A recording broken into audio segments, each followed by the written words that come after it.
Greetings, fellow hobby enjoyers.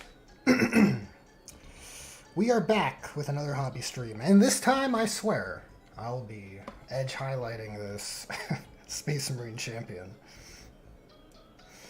This chapter champion.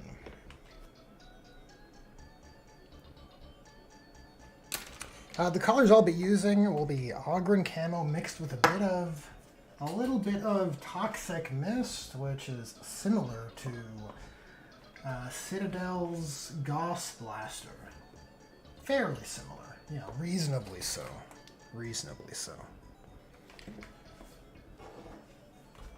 Francois. Welcome, Francois. Oh, I'm ready. Pyro, I see you. Hello there. To you as well. Francois says my model is posted on my community tab of my YouTube page. Oh, very cool. I'll check that out. That's the model that you've painted as a challenge with Alfarius, correct? Let me switch over to the other scene here.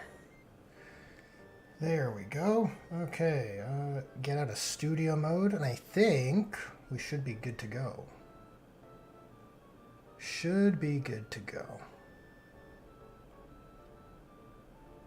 All right. The palette is looking moist. I think everything's in place. Maybe I'll take a quick look at that model. I'm very curious to see it. Very curious. Let's see here.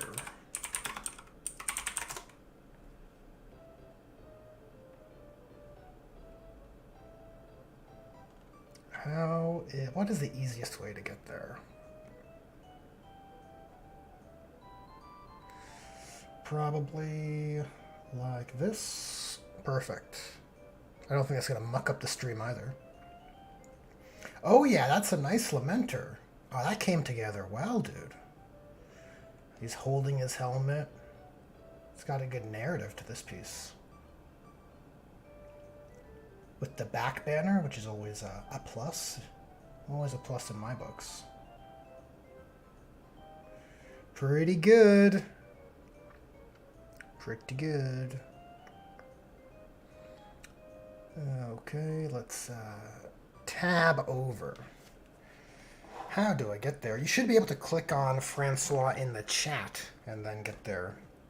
Get to his channel easily enough, I think.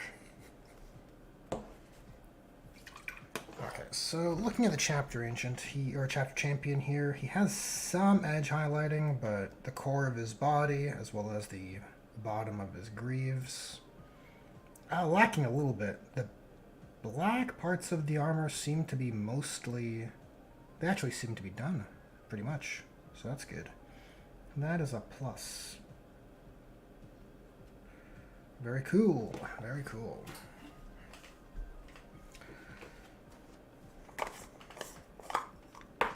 Pyro says, so far trying to demold my paint wet palette so far, using the rare Canadian penny.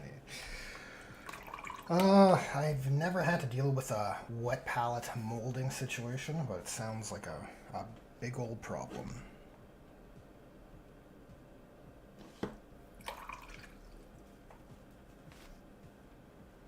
Your options are block or report. Well, I suppose my options are different than yours then.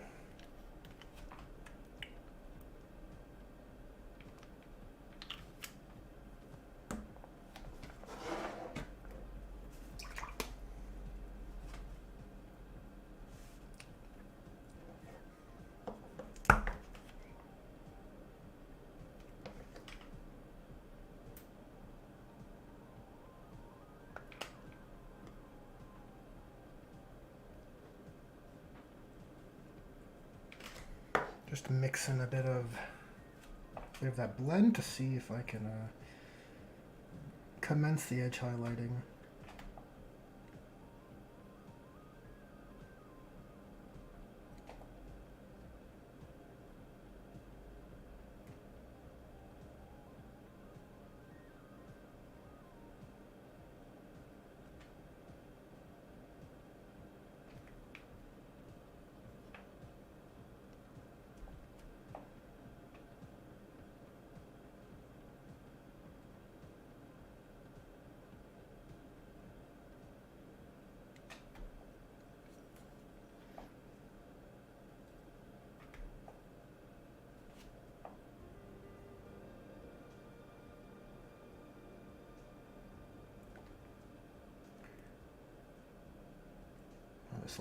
This will help make his chest pop.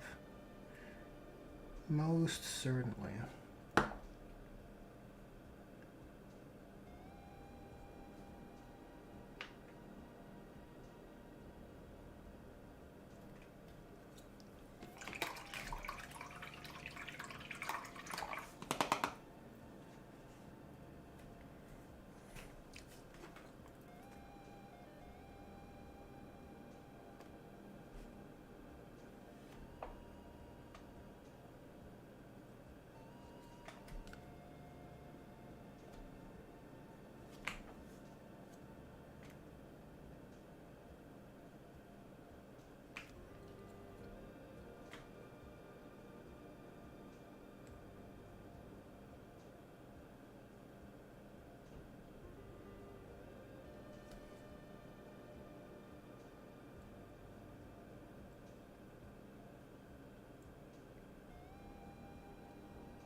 Altheria says, "At with the 40k, can you post his in the Manufactorum?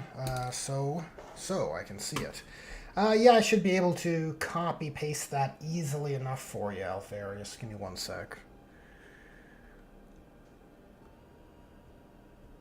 What is this? Okay.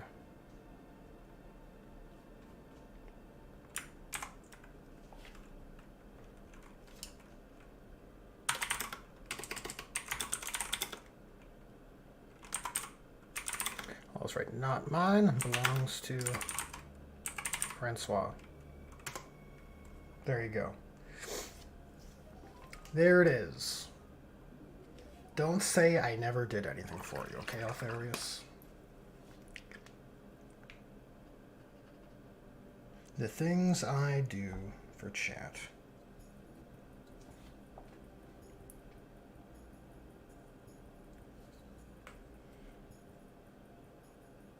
Oh god, I just ruined my blend. Amazing.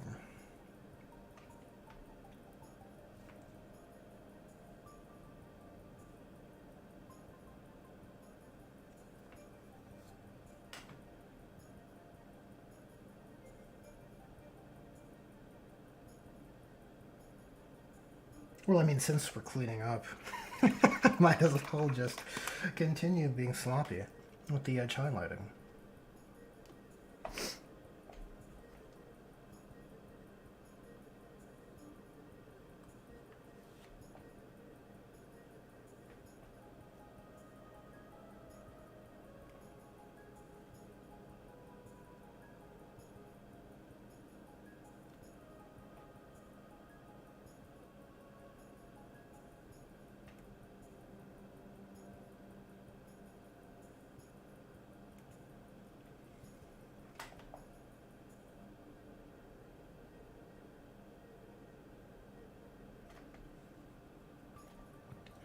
Yep, we're gonna have to do some cleaning up here.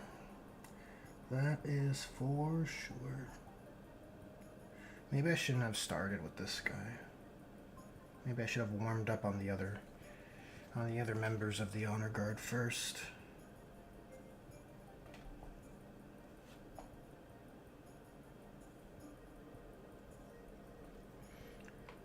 Might have been a wise choice.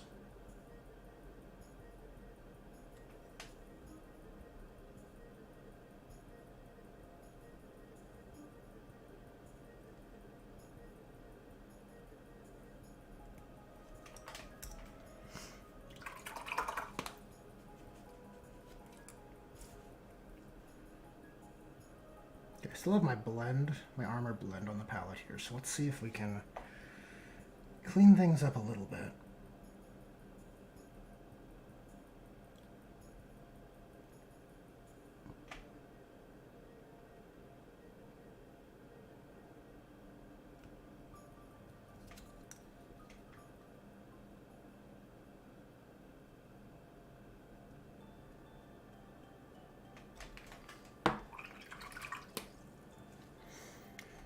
It seems like Altharius is impressed with Francois Lamenter.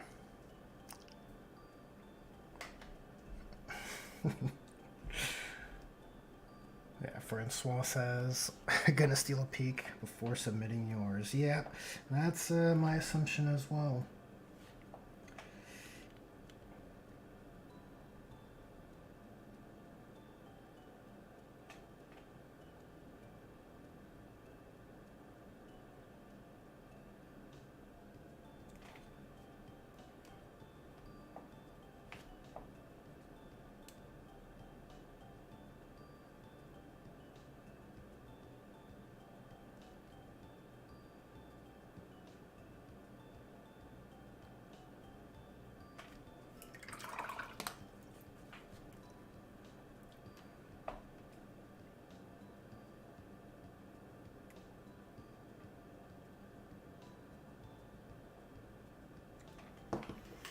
Altharius says, with the 40k, I'm gonna go finish up my model and try not to feel like it looks like crap compared to Francois. Reality is an illusion. The universe is a hologram. See ya, Altharius. Good luck. Hopefully, you can give Francois something worthwhile to compete against. In the spirit of good competition, you gotta keep it interesting, you know.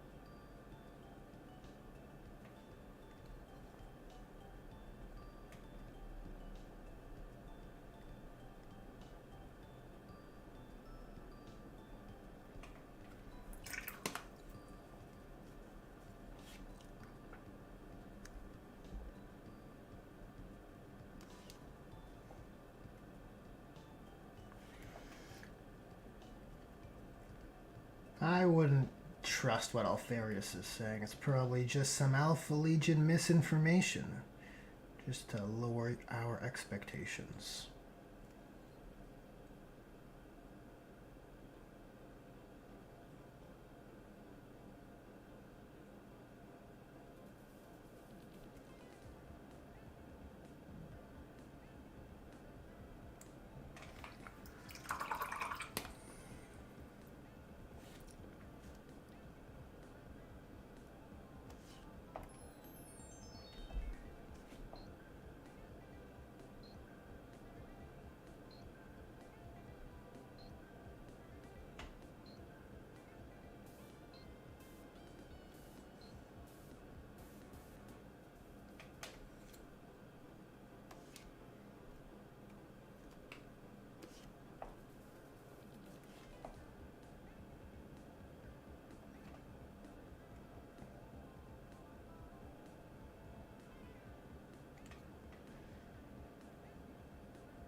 So pretty slow news week, huh, as it relates to 40k. Nothing much going on, unless unless I missed something huge, some huge reveal. But I haven't heard of anything of interest.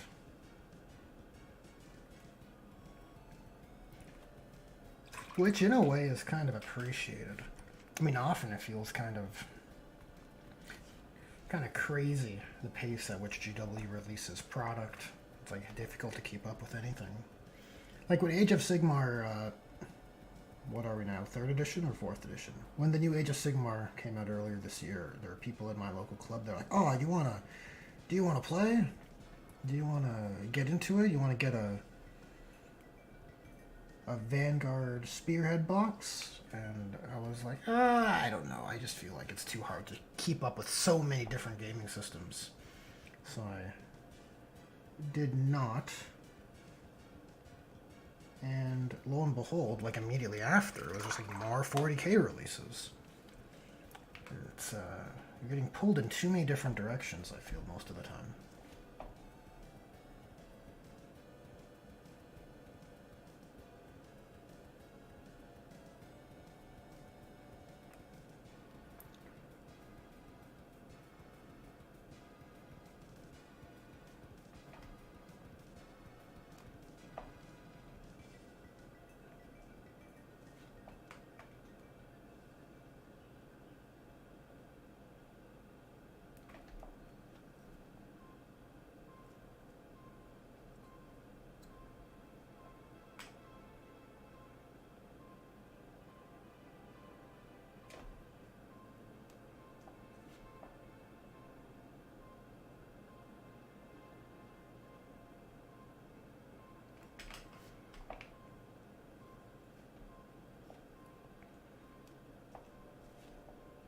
Yeah, these previous edge highlights I did are pretty quick and dirty.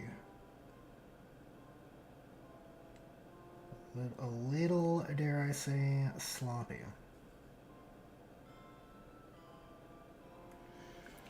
But that's why we're here.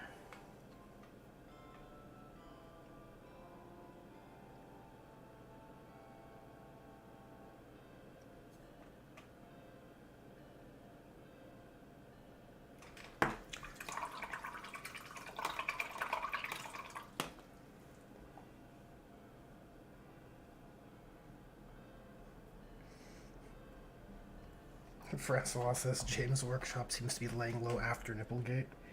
Yep. They also redid the community website, which is a weird choice. Is it better? What's the word on that? What's everyone feeling? I don't know if it was necessary, honestly.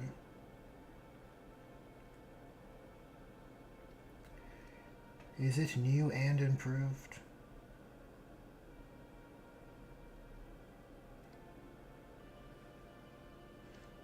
Is it simplified but not simple?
I also need to decide on a company for this guy to hail from.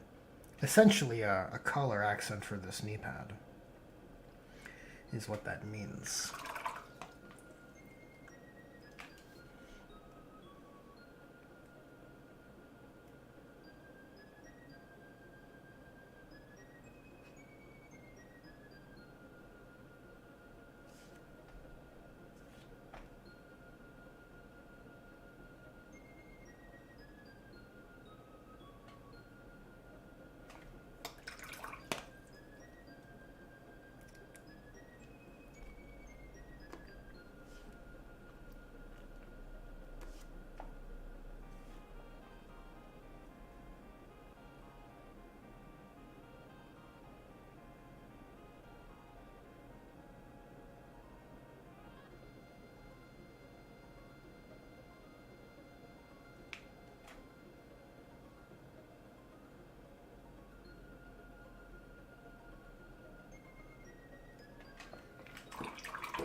Pyros suggests the 7th Company. What color is 7th Company? Is that orange? Or is it purple? Can't remember. I'll have to give it a quick googly goo.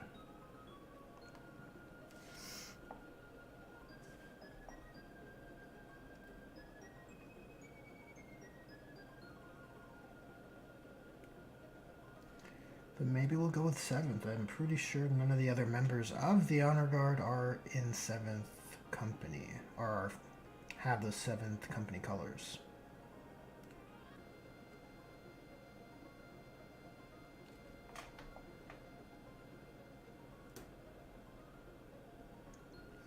Too thick. Okay.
How's it going, Misfit?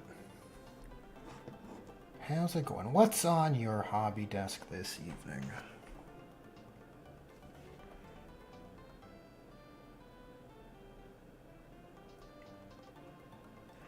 Are you also in edge highlighting jail?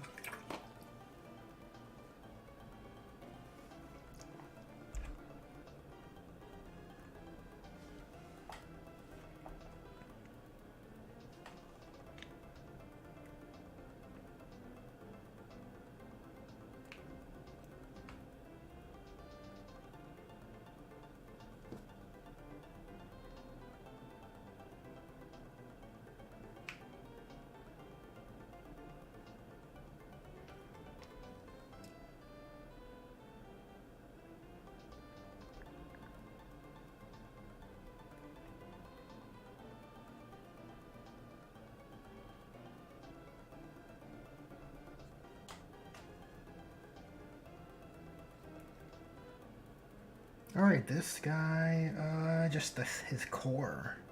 His abdominals and belt. And I guess the back areas of his thighs. That is what remains. Probably his face mask as well. Uh-oh.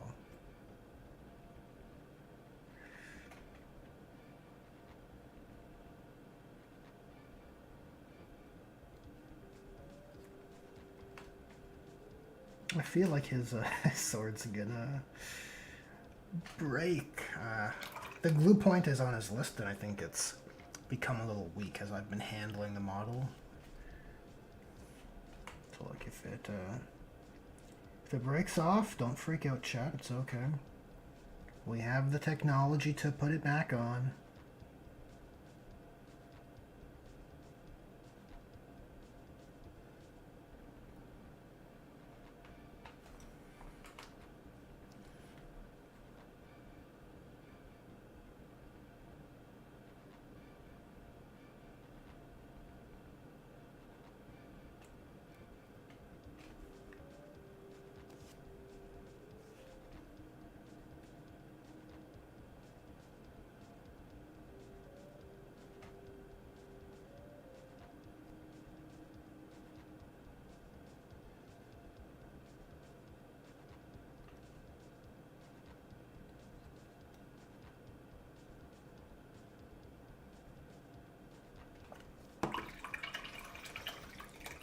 What's up, Warpforge? Good to see ya.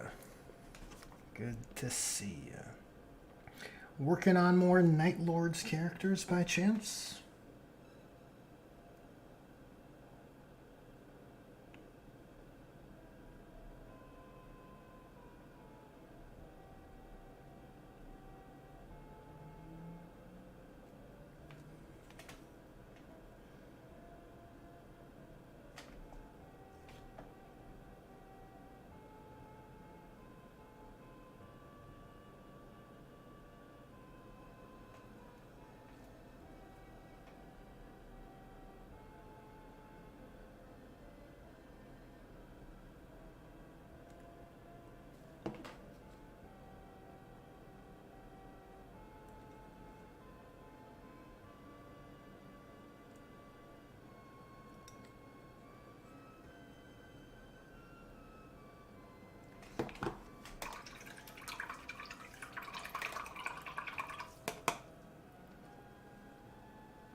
Warpforge making his own edition of 40k at the moment. No big deal. Well, this is an effort that it speaks to me. Very, very cool. You gotta make the hobby yours.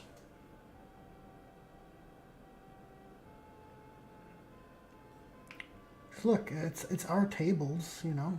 We make the tables the game is played upon. We make the armies. If the rules are not to your satisfaction, I say, screw their rules and integrate your own. And then if everyone on the table is pleased with the standard, like, it seems like a win to me.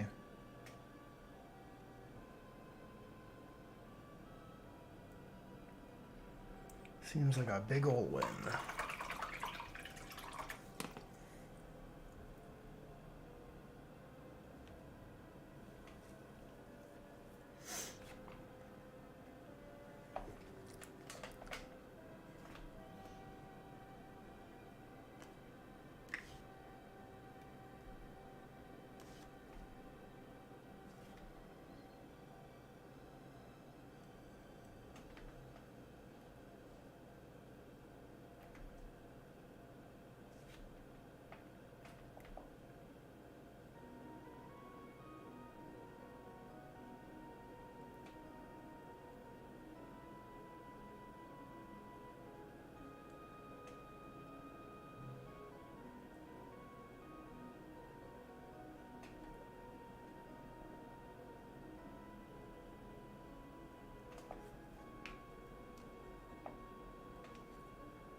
Okay, I think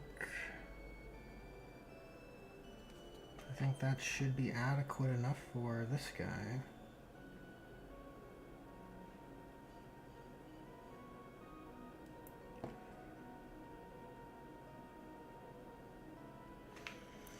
So let's give him that shoulder pad decal.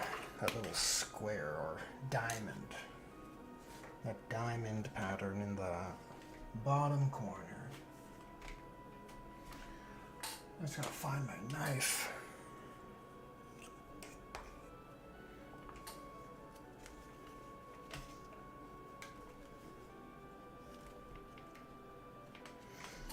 Yeah, making your own house rules is a hobby unto itself. So if you're having fun with it, if you're having fun with the endeavor, well, it can be very rewarding. Especially if you got a community of people to play the rules, to engage in them. It can be very fun.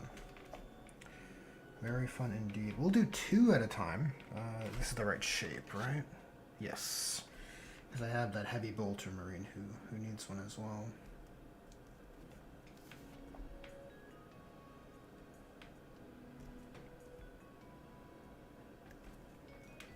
Alright, that should do.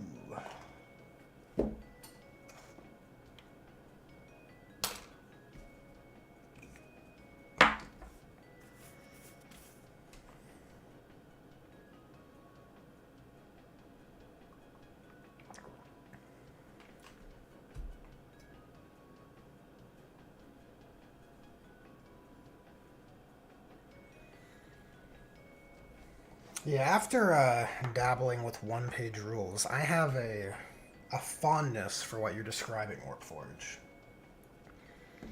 I think that might lead to the maximum satisfaction.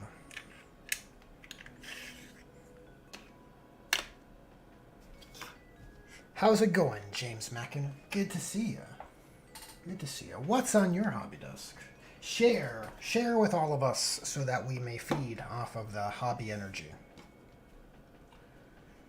Where's my bottle cap? Here we go. Okay, I'll be doing these one at a time because I don't want them to overcook. Well, they have to be one at a time in the microsol. They can go in the bath together. That's no big deal. Francois says, I had a ton of fun designing and building terrain for 7th edition until people started complaining because I didn't want to build any custom terrain for themselves. Oh, well, that sounds like their loss. Right now in my local gaming scene, there's a lot of city fight because we've kind of leaned towards these terrain templates. Every battlefield is like a set of L-shaped buildings, and it is sapping the joy that comes from the variety of battlefields and terrain types.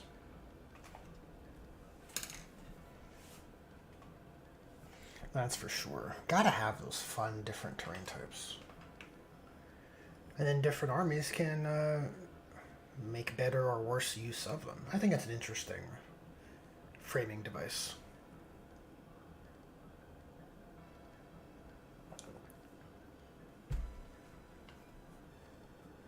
James Mackin is doing some green stuff work on some heresy scouts for the 3rd Legion. Ah, very cool.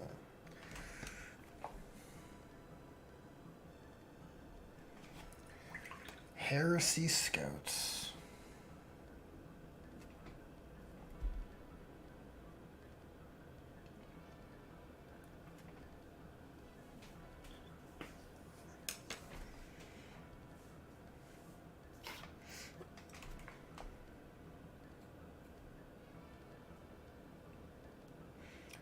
You know, all these decals are cooking. I figure I'll just do a bit of an overview here. A bit of an overview on the edge highlighting. Do we have any missed spots? Maybe the upper arm could benefit from a touch stronger of a highlight.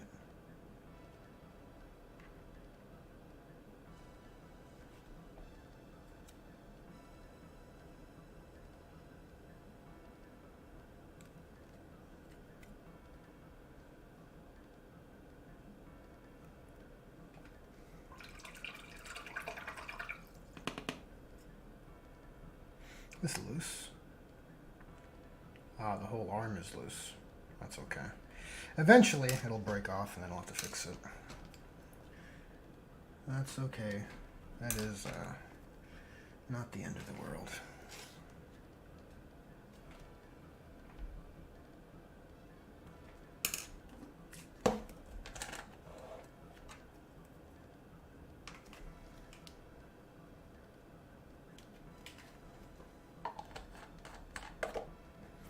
Francois says, in 7th edition, you could combine up to 3 terrain features, like barbed wire, trenches, and ammo cans. Each had their own rules to stand alone, but you could put 3 on the same base. MKBO1, welcome to the chat.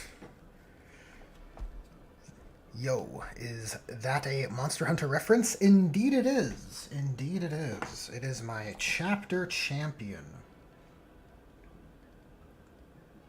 Naturally, had to go with a Monster Hunter reference.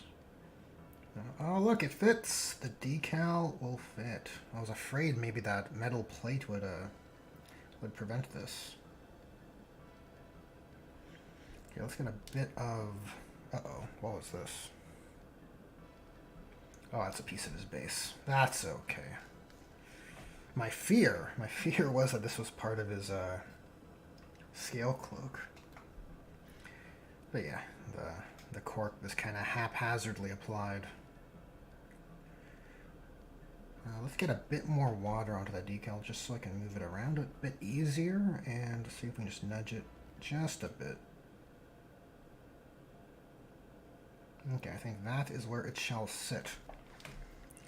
And it is oriented correctly. Yes. Whoa, there he goes.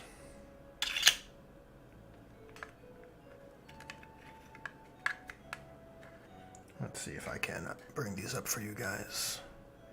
Yeah, so that'll be the command squad designation instead of a Gothic numeral.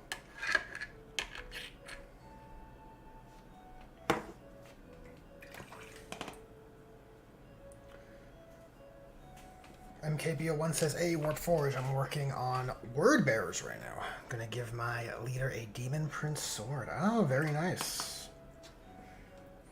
Is that an infantry model with a Demon Prince sword or a Demon Prince with a Demon Prince sword?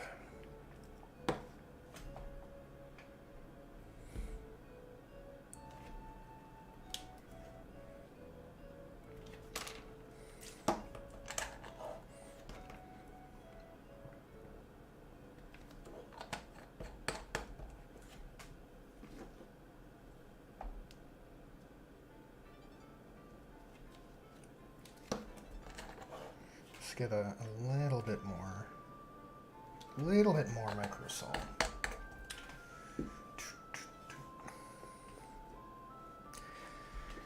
MKBO1 says, just a regular Chaos Marine aspiring champion. Oh, wow, that's a huge sword. Well, he is the leader of your warband. He makes my chapter champion sword feel small.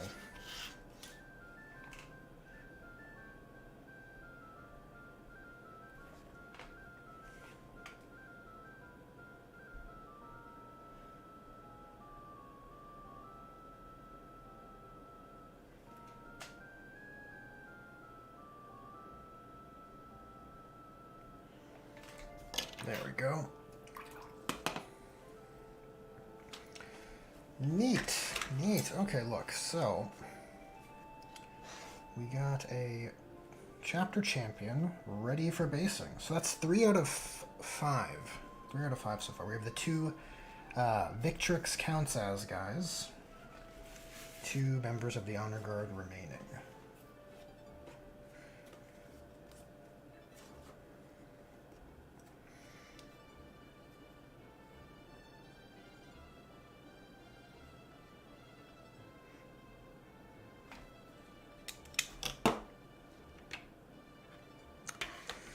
I wonder if I could glue this back onto his base.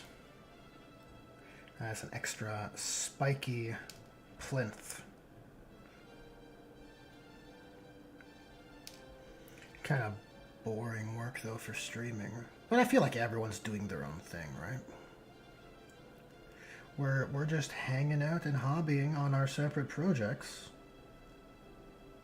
After all, you know, something like that, like an upward spike, another one, that would be pretty cool. And then the texture paste will kind of marry everything together. Let's get the old super glue.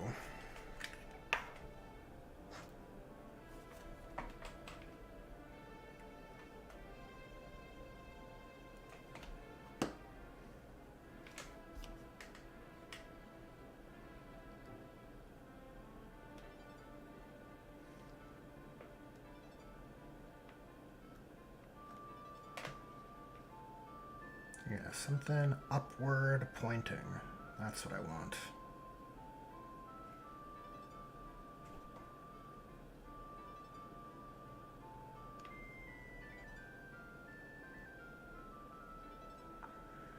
That seems pretty interesting.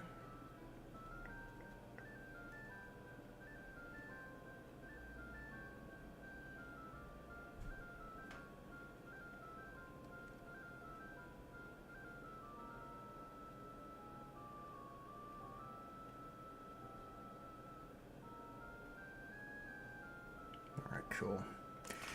Yeah, I think any loose area, or any loose bits of that cork basing will be all solidified with a bit of texture paint.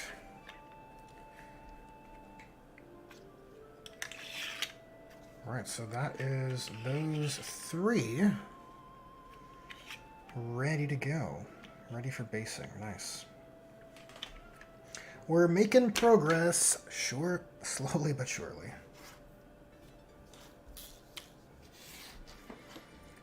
So, who was the Victrix guard we started? This one, with the edge highlighting on his sword. Yeah, I think I put a bit of Wild Rider on there, and that was that. Okay, well, let's get into it.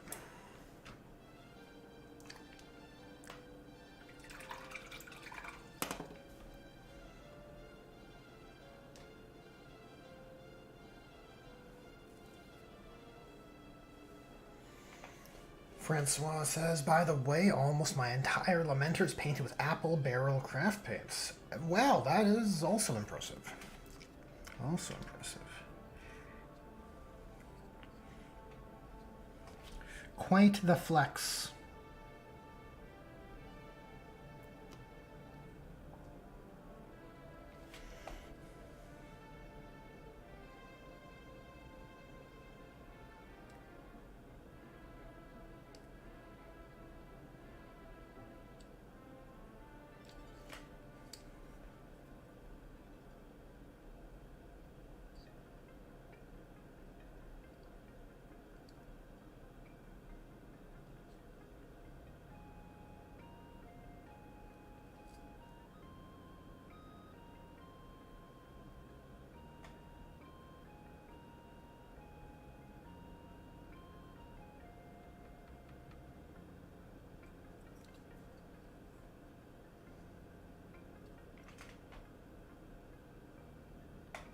Oh, I just goofed up my shit. Damn. I've ruined it.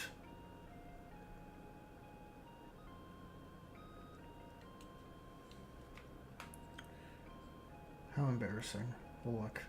Now you guys have seen. My secrets are exposed. I am not a perfect painter.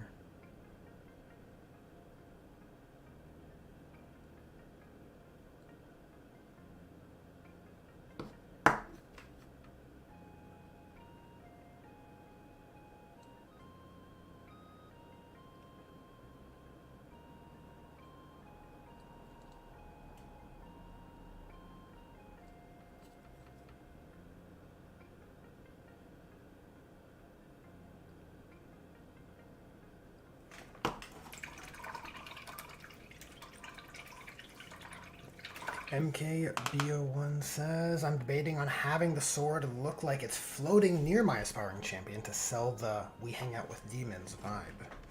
Could be interesting. It's kind of like a Kind of like a Sith. That's what I think of. With a floating sword. Like a telekinetic kind of control. Or like a demonic control, like you're trying to allude to.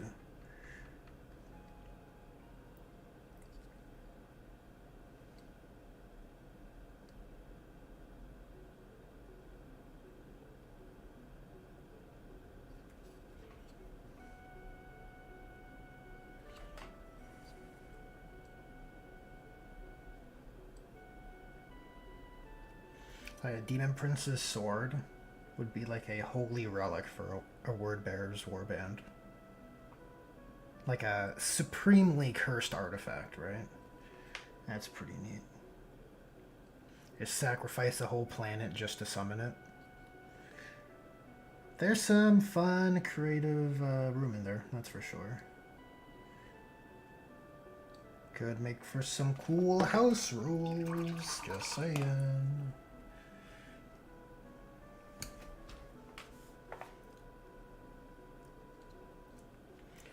Okay, let's clean up that boo-boo from earlier. Thankfully it's in between the legs where it is not likely to be seen.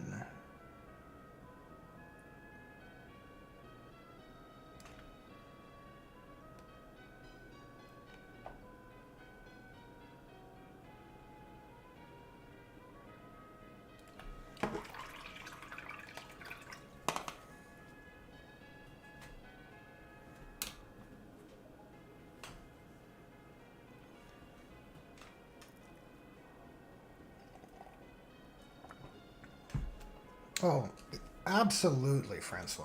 I think that is the general understanding or a general consensus. Most people think you need model, high, premium, let's say, premiumly priced model modeling supplies and paints. Not necessarily. I mean, a quality acrylic paint is a quality acrylic paint, regardless of if it's made for miniature painters or not, right?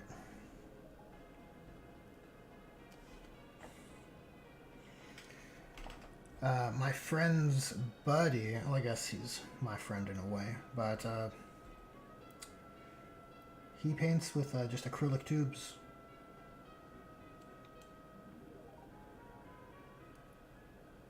Just buys his pigments by the tube.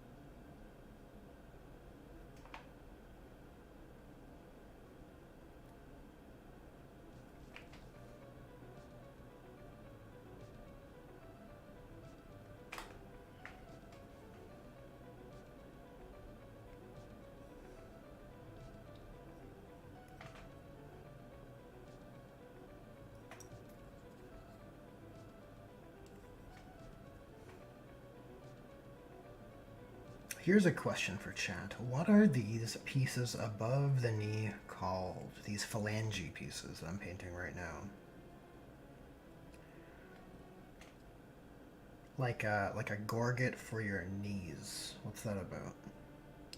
Well, I understand what it's about, but what is it called? There must be a term like gorget.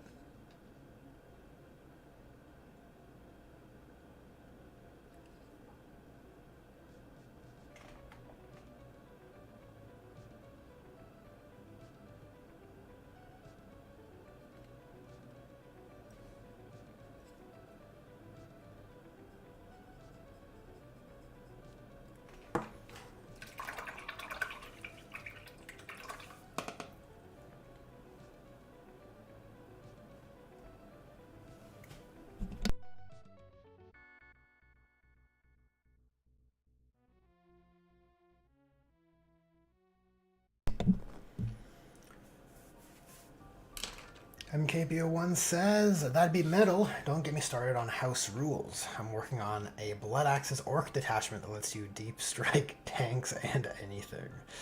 Nice. Rock and roll Orc detachment.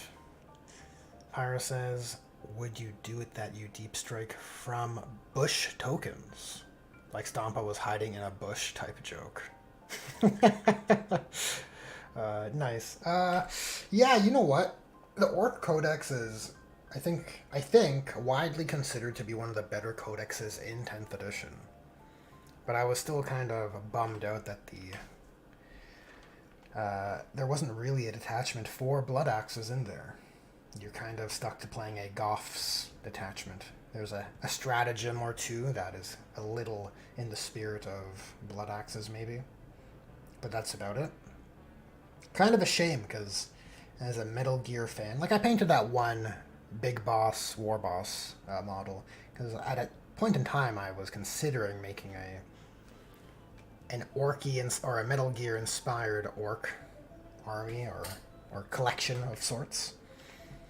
It didn't come together, but ultimately, what I'm trying to say is I appreciate the Blood Axe aesthetic, this stealthy, cunning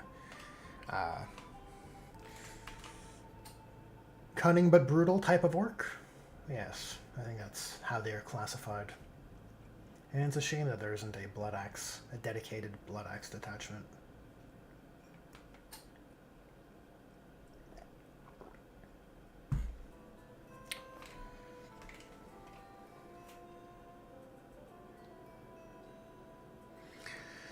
The thigh is called I could not pronounce that for my life. And the hip armor is called Falds. Interesting. I appreciate the answer there, Francois. I appreciate the enlightenment.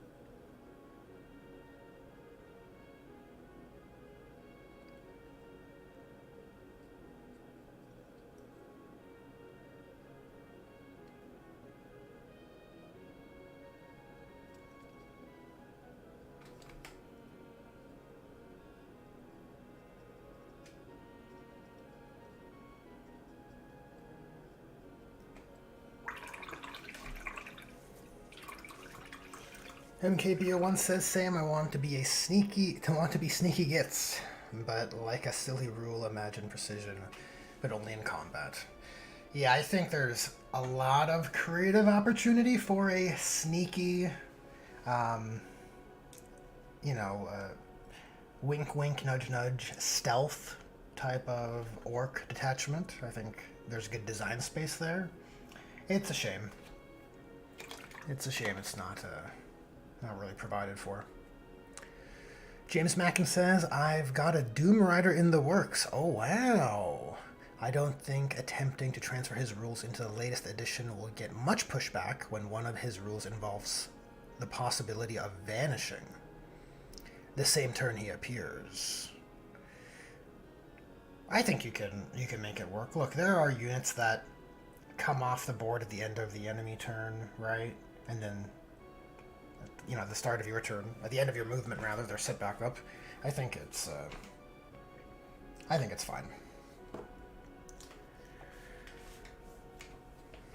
And it's it's a classic character. I wonder if in the inevitable Emperor's Children redo, if we'll get a Doom Rider that's not called Doom Rider, but something else. Like a Lord Invocatus type of situation.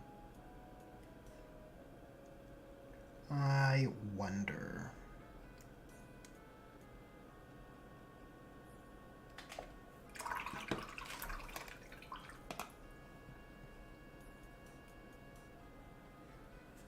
let Axis trade with the Imperium. They should have access to all Imperial Guard vehicles. Hell yes. Yeah, for my conceptual Metal Gear Orc army, I was definitely going to go that sort of route. Just all looted Imperial, like Leman Russes and Chimeras, that sort of stuff. Yeah, and that kind of better serves the Metal Gear aesthetic anyways. But I'd want to orcify it a bit, add scrap plates, you know, give it a bit of that orky aesthetic. And then of course, for that kind of an army project, you want to build a Metal Gear as your Stompa, right? Or whatever the bigger Stompa is called. I can't remember now. But there's a cool army theme there, and honestly, and I think any Metal Gear fan would agree, the humor and silliness of the Metal Gear series is it harmonizes with the way orcs are characterized, right? Hiding in cardboard boxes, right? That whole idea. I think it's a well-suited pairing.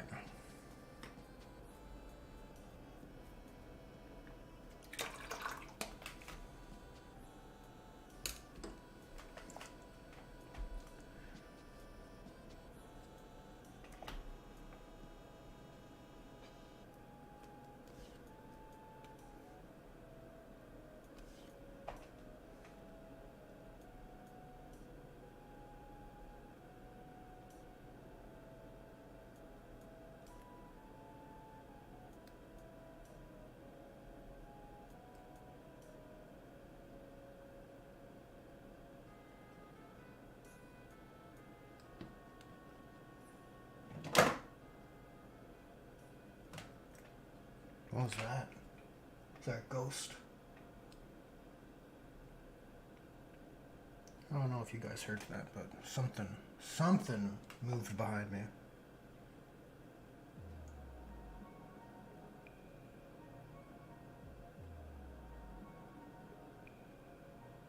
I do have some spare paint pots, or trays of paints, stacked precariously, so it's probably that.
Pyro says, you like my sunglasses? Yes.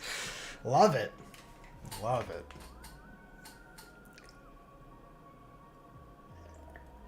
Francois says, nope, Pyro. Second edition Blood Axe lore was they had looted Imperial vehicles.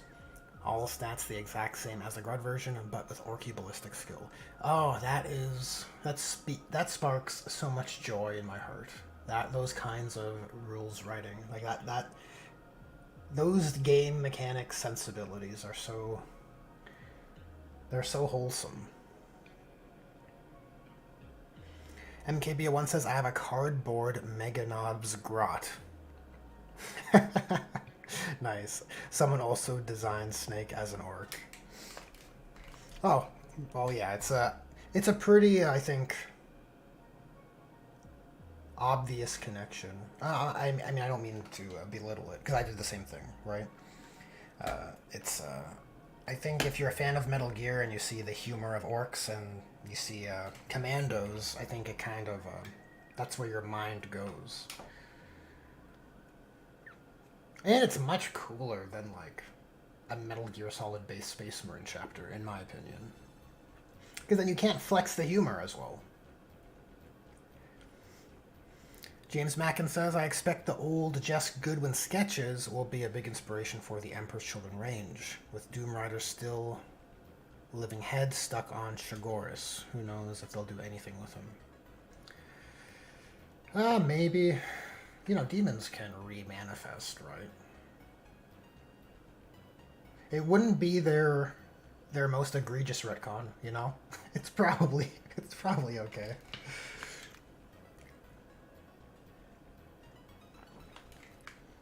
Francois says it's why the OG Storm Boys had uniforms, because the Blood Axes traded with the Guard all the time. I wonder if that's a point of lore that GW has moved away from for the Blood Axes. I wonder if they pretend that isn't the case anymore. They just don't talk about it. Let's not pretend we said they do that. Or does the more recent Orc codexes still specify they do? I'm asking earnestly here. Because that is an interesting, it doesn't sound like modern GW. That's for sure.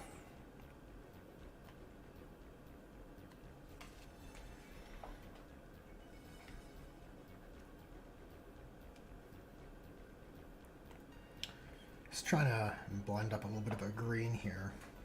Try and clean up this fat, way too fat edge highlight.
Well, it seems my blend from the start of the stream is finally run out.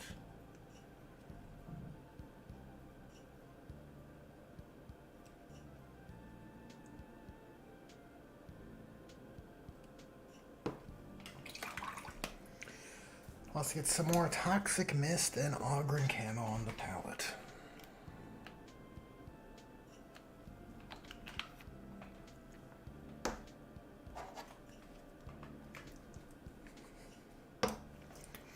Francois, I get it. I get it. You hate the wokeification of things, but I don't think I don't think Blood Axes no longer trading with the Imperial Guard has to do with Wokehammer or inclusivity. Okay, I think that's a safe assumption.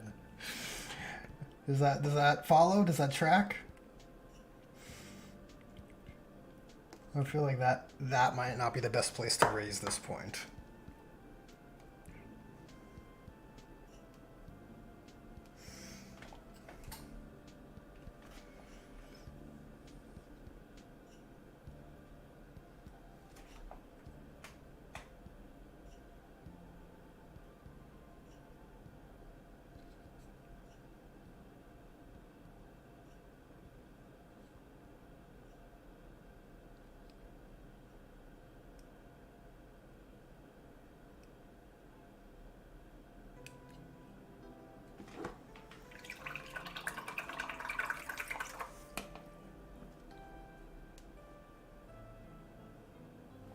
James Mackin says, with the Red Corsairs targeting Chagoris so much, it wouldn't be too hard to justify an escape. Okay, yeah, that's an angle. Yeah, it's gotta write one little side story. It can even be like in the codex, right? In the codex of the Emperor's Children. You just you make it all happen.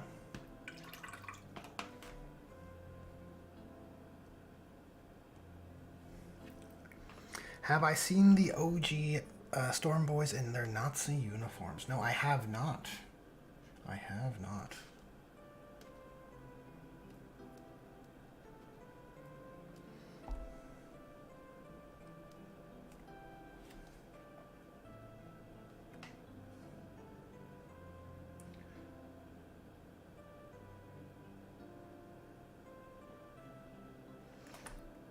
Was the idea that they traded with a guards regiment that had similar aesthetics in their uniforms, and so those Storm Boys adopted them?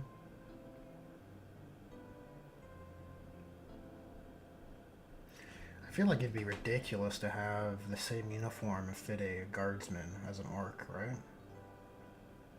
You gotta be like 3 times the thickness, right? Maybe it's stretchy fabric like the Hulk. Like the Hulk's shorts specifically.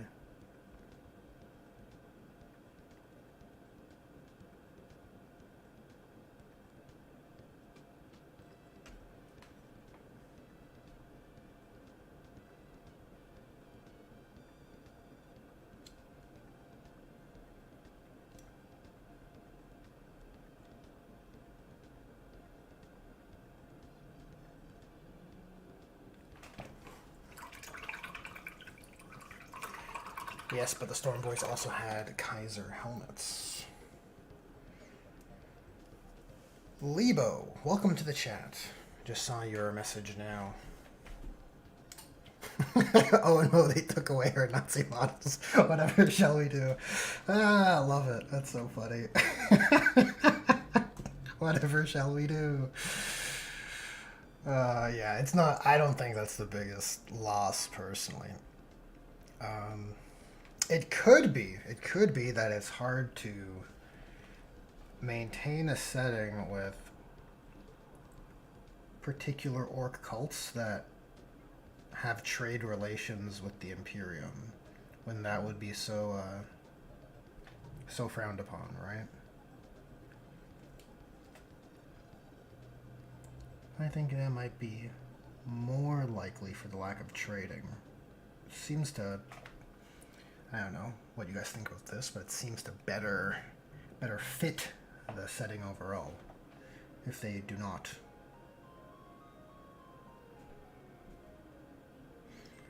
I think it's fine for the Blood Axes to admire the imperial tactics, the regimental tactics to a degree. I think that's fun without conflicting too hard.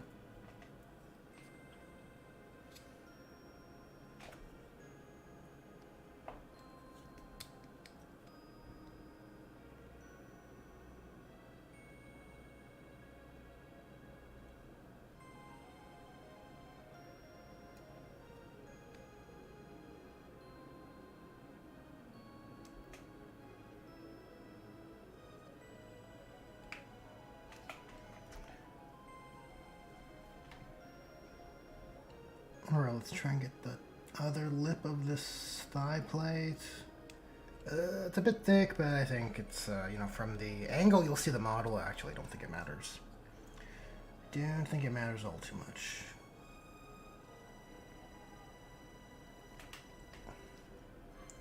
Though I do wish to paint this squad to such a degree that they make for a sweet group photo with the chapter master and everyone all together.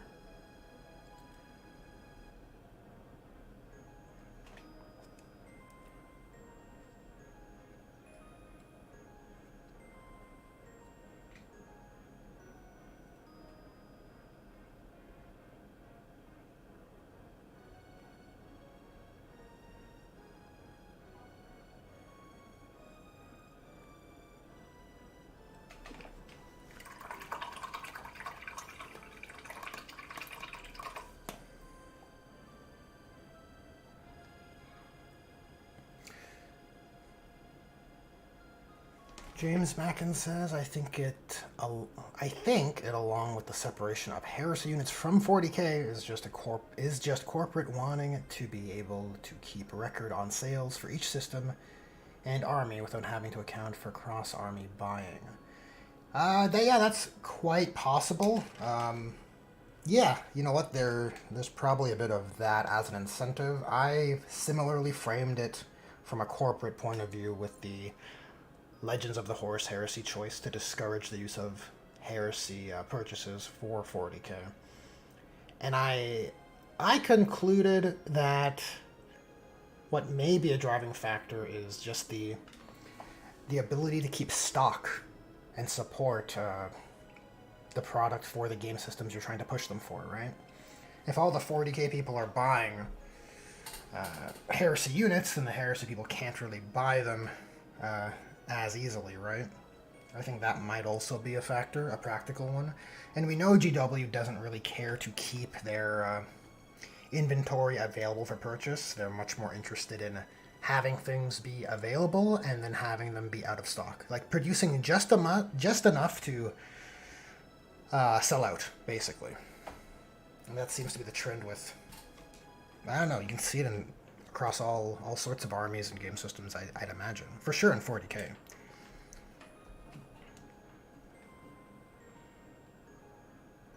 And I think their CEO said in some interview, like their objective is to always just be out of stock, right? Always sell out of product.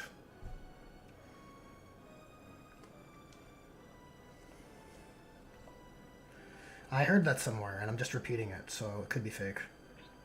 Could be fake, but I think it's real. I think it's, I wouldn't purposely spread fake news, okay? Pretty sure I heard that in relation to 40k.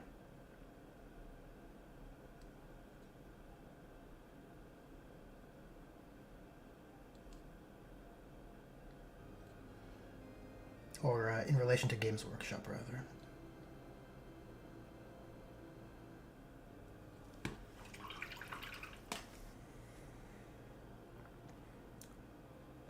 Pyre says, I wonder how well GW survives the next 5 years. Also, the new kill team prices. Yeah, it's, I don't know. GW is an interesting point. The Outer Circle often talks about the 3D printing, the rise of 3D printing, rather, and how that will affect GW's business. Yeah, I'll be very curious to see what GW's pivot is. As the barrier to entry for 3D printing becomes lower and lower,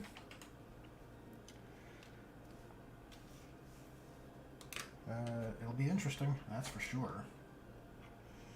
I wonder, part of me wonders, right, and this is a little negative, a little cynical, but I wonder if they would, if making models is no longer profitable and they're purely driven by actions like that, their actions seem to signify that that's how they operate, right?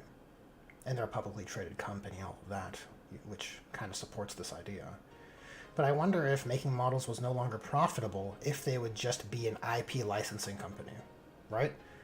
We're Games Workshop, we own the Warhammer IP, we'll just license it out for shows and movies and games. And that's our new business model, right? I wonder if they would just stop. I don't know. It is so much of their identity, so that's a factor too, but they shut down game systems that are no longer profitable, right? They'll just say, oh, Titanicus isn't making any money, Aeronautica isn't making any money, well, let's just shut her down.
Oh, Francois, okay, I see your message here. My complaint really isn't about Storm Boys, it's a lack of bare titties on Divanettes and Repentia having options, which may be unsavory for some people's sensibilities. Yeah, it kind of bums me out too. I like those. I can't remember the sculptor's last name. I think Miguel. I like those older. My point is the older sculpts of Demonettes. Yeah, they're way cooler. And you're saying the same for Repentia? Yeah, new Repentia are boring, no offense. Actually, offense. Actually. Yeah, new Repentia are boring. I like models that are interesting to look at. Hence my Artel purchases, okay? It shouldn't be a surprise to anybody.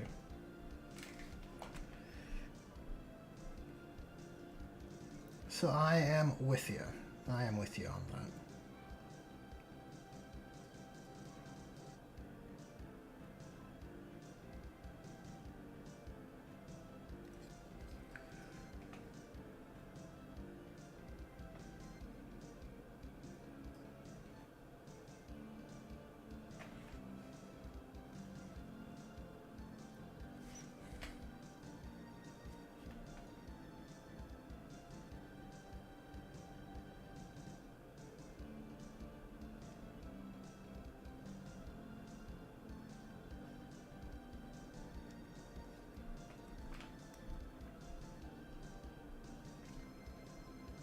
Alright, so are these legs all accounted for?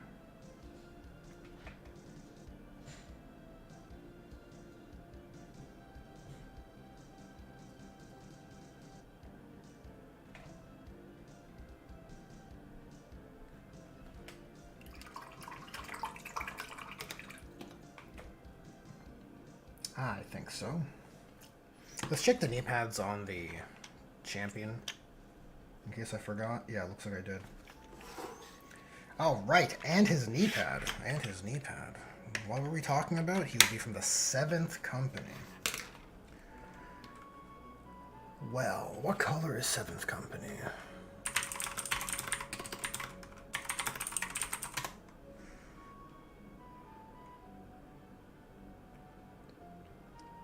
We are looking at pink.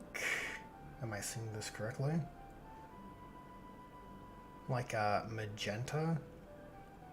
Is this old? Is this Force Org old?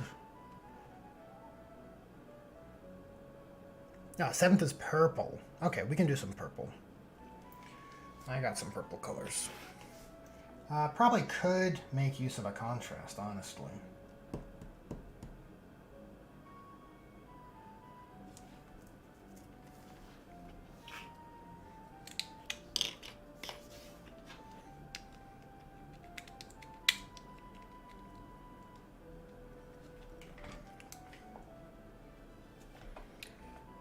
Wonder if I can do like a...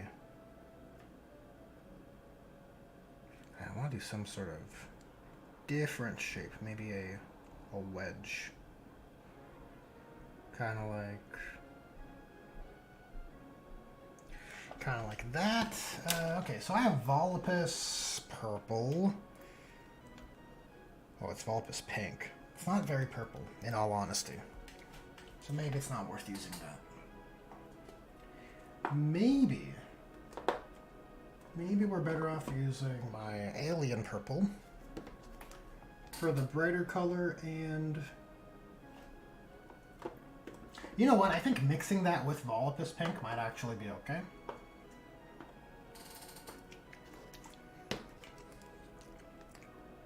It might yield a desirable result.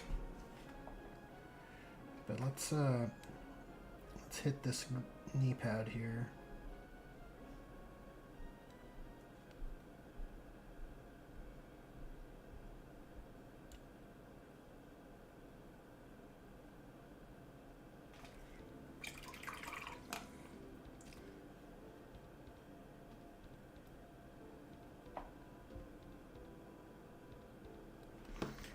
And my greens have dried up.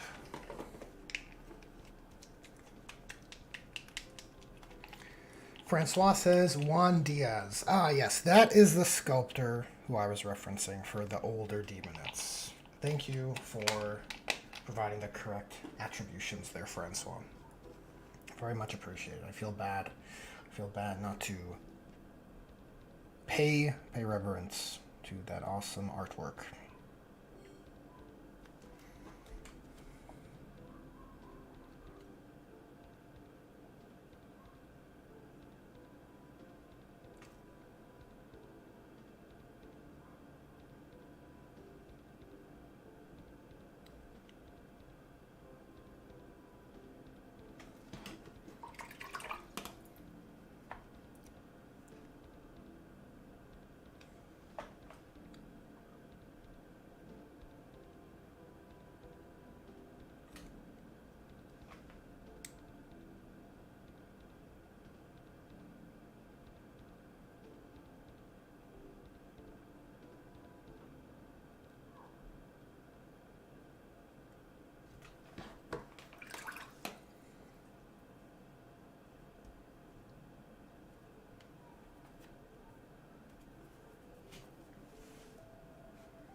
Misfit says, I have some pieces I'd like to get for my Dark Angels. But being older pieces from the Firstborn era, I don't trust they will vanish in the next edition or so.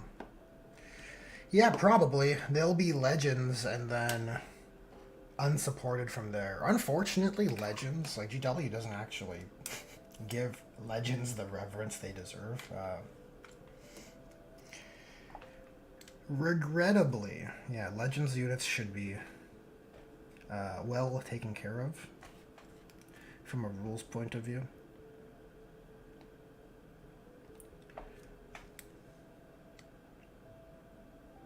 Which is a big shame. I think that's where I become very, even more empathetic for like house rules.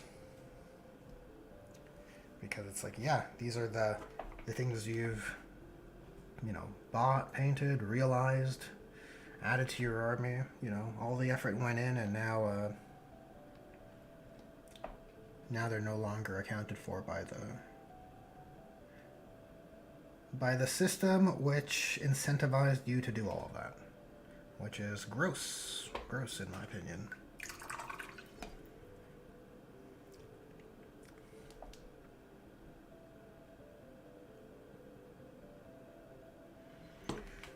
Okay, let's try mixing a bit of Volpus Pink with Alien Purple, and let's see what happens.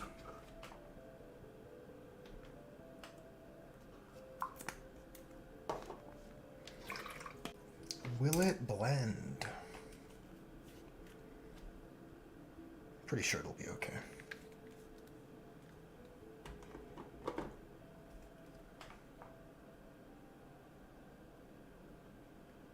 So I'm thinking we'll just tint the Volpus Pink a little bit more purple than it would normally be. And hopefully it'll still behave like a contrast. Like a contrast paint, just go right over that white knee pad. And then if we need to, we can always layer in traditional style Alien Purple.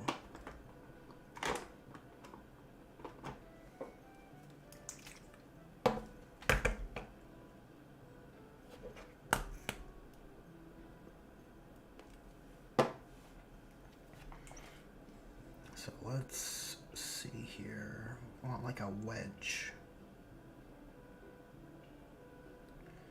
Right to the center, and I think another one. I wonder if I'm a bit short or my angle's off. Let's do one of these. Just a double wedge type shape.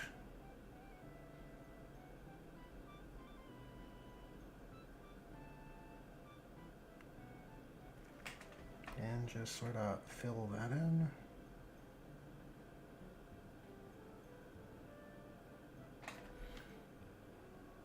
Definitely not a very clean application. But I think the drawing of it went smoothly enough.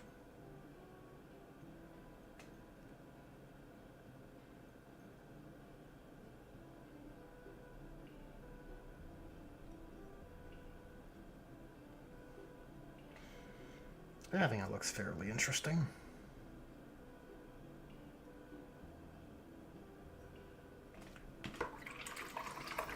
It is still more pink than purple, so probably once that dries a little bit, we'll layer up a bit more alien purple.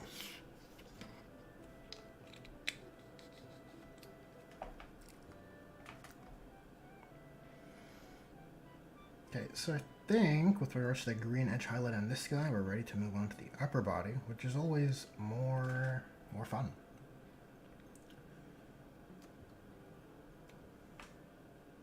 So that's a plus.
I've been heads down over here, so I've been keeping an eye on chat. We're just talking about Dad Hammer Bros. Misfit says that said, it likely wouldn't be too hard to upgrade with printed parts down the line, heads and shoulder pads, etc. Oh yeah, look, 3D printing for custom chapter parts is, you have a bounty of options there. It's kind of it's kind of crazy. Uh, honestly, you get some very rich aesthetics doing that, much more so than with the typical GW upgrade sprue. I think that's a pretty mild take, or, an agreeable one, anyways.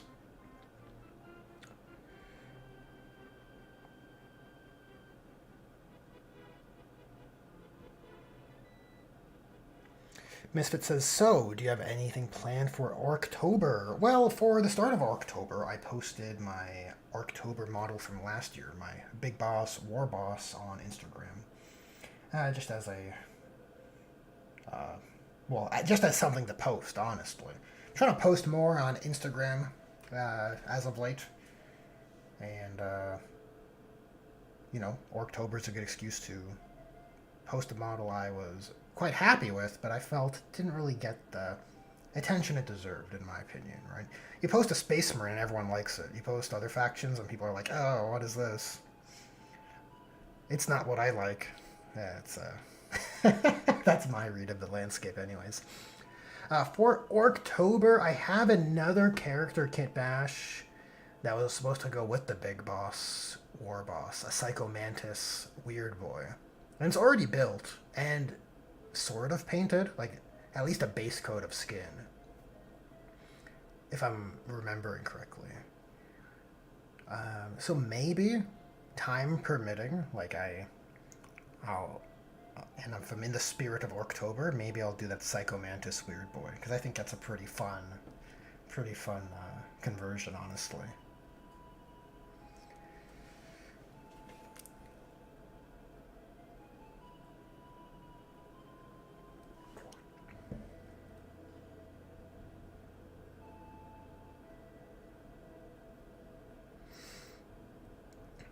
Misfit says, I'm kind of surprised no one has done a simple extender segment to scale up Terminators a little, something put between the legs and torso.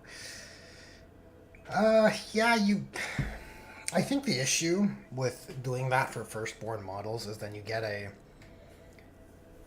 kind of awkward proportion. Generally speaking, more of your height will come from your legs than your torso. I mean, these are my aesthetic preferences, anyways, in terms of what looks, cool for that superhero or, super heroic or transhuman kind of proportion. So I don't know how. Yes, you'll be taller if you extend your torso, but you might just have a weird. You might end up looking like the village chief from Resident Evil 4, if you know what I mean. Just a really long torso.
Oh, that's a bit thick.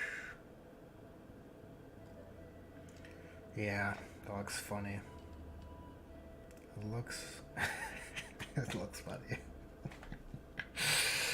Oh, well.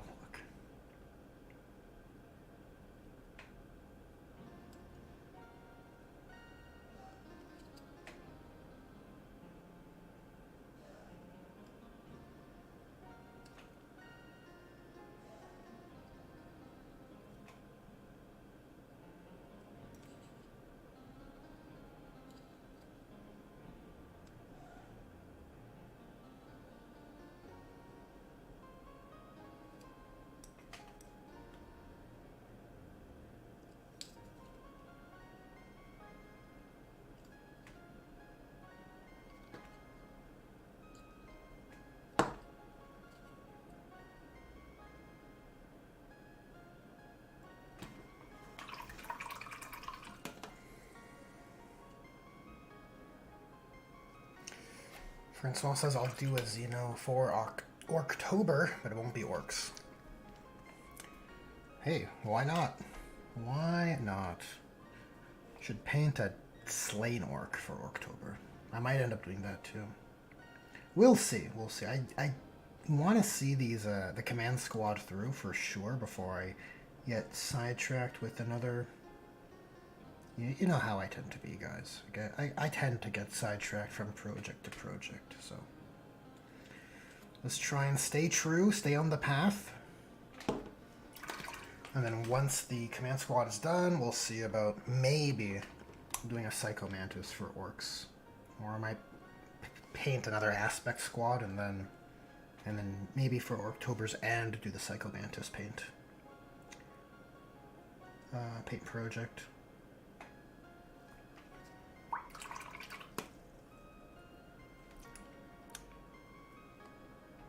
Alright, so let's put a line back here. And another one here. Oh, that's thick. Maybe it's okay. It's kind of obscured, you know. It's sorta hidden.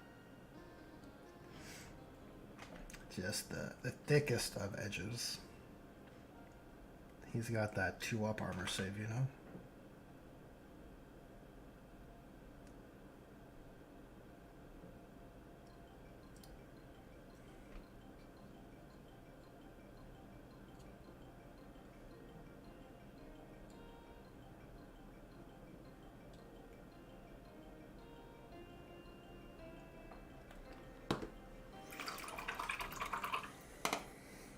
Pyro says, why not Volgin? A big mech Volgin. Oh, that could be pretty fun.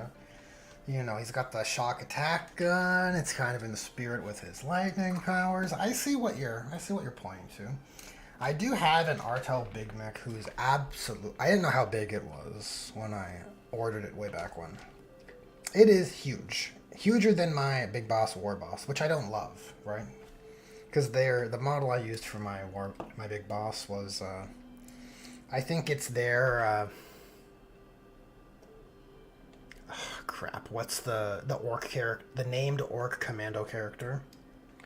I think it's their counts as for that guy. Then I can't recall the name of that character at the moment. But, anyways, yeah, their Big Mech is huge.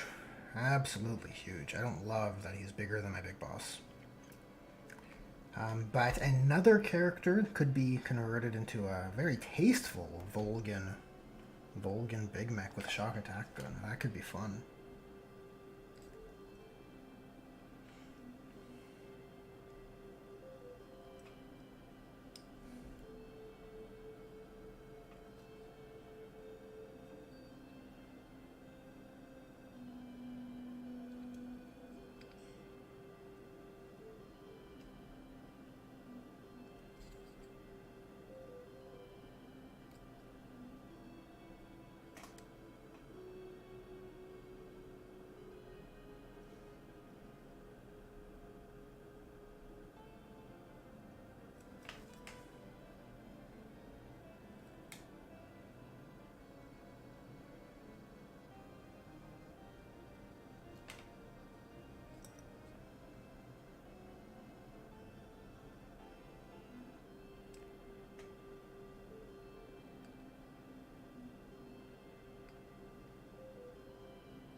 Snickrot, yes! How true, how true. Pyro says, but isn't Volgin bigger than Snake? You know what, you're right, he is. This Big Mech, if memory serves, is just way bigger. Like, substantially. Like, he dwarfs, he dwarfs the Big Boss, War Boss. But you could... It's also not the best base, honestly. It's definitely a mechanic kind of vibe, Artel's Big Mech, which naturally it would be, right? I think you might have to look. I might have to look at something more out of the box for a Volgin War Boss. But with the way Artel's shipping is, if I were to order anything, it wouldn't arrive in time for. It wouldn't arrive within this month.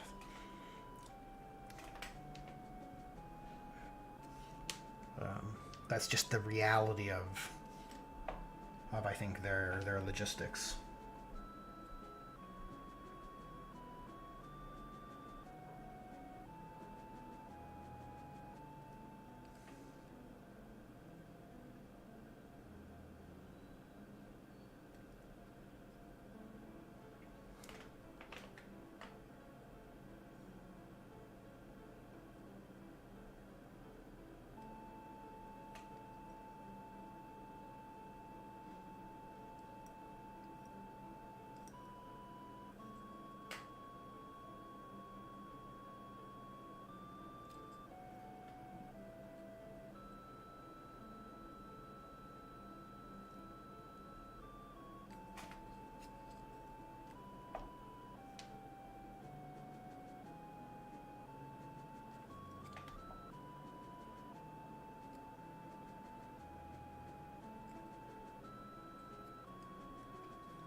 I'm still waiting for my dead animal bits to come.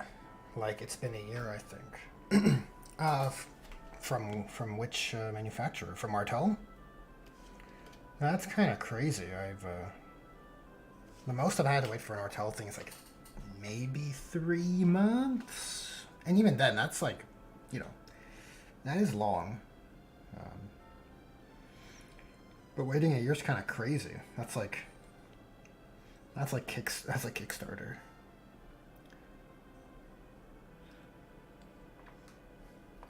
That's like a fan funding situation for sure.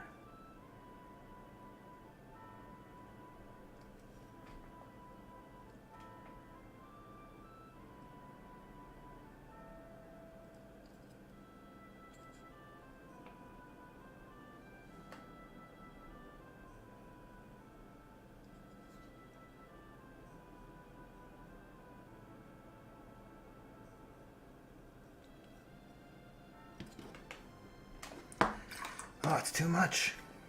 That is way too much. Like, the edges are thicker than the flat,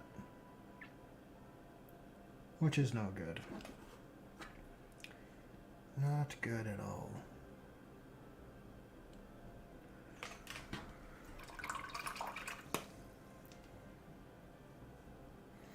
Francois says, I'm going to base my Eldar in Leviathan Nids. I'm doing a Howling Banshee Wraith Knight, and I want to pose it slicing through a big Nid.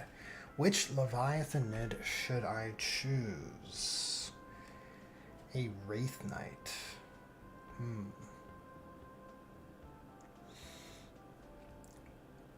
I like the idea of slaying a Screamer Killer. But I don't know if that's too big for the space of the composition you've got. I think that's what it comes down to. Whatever looks best on the composition. I mean, in terms of footprint, I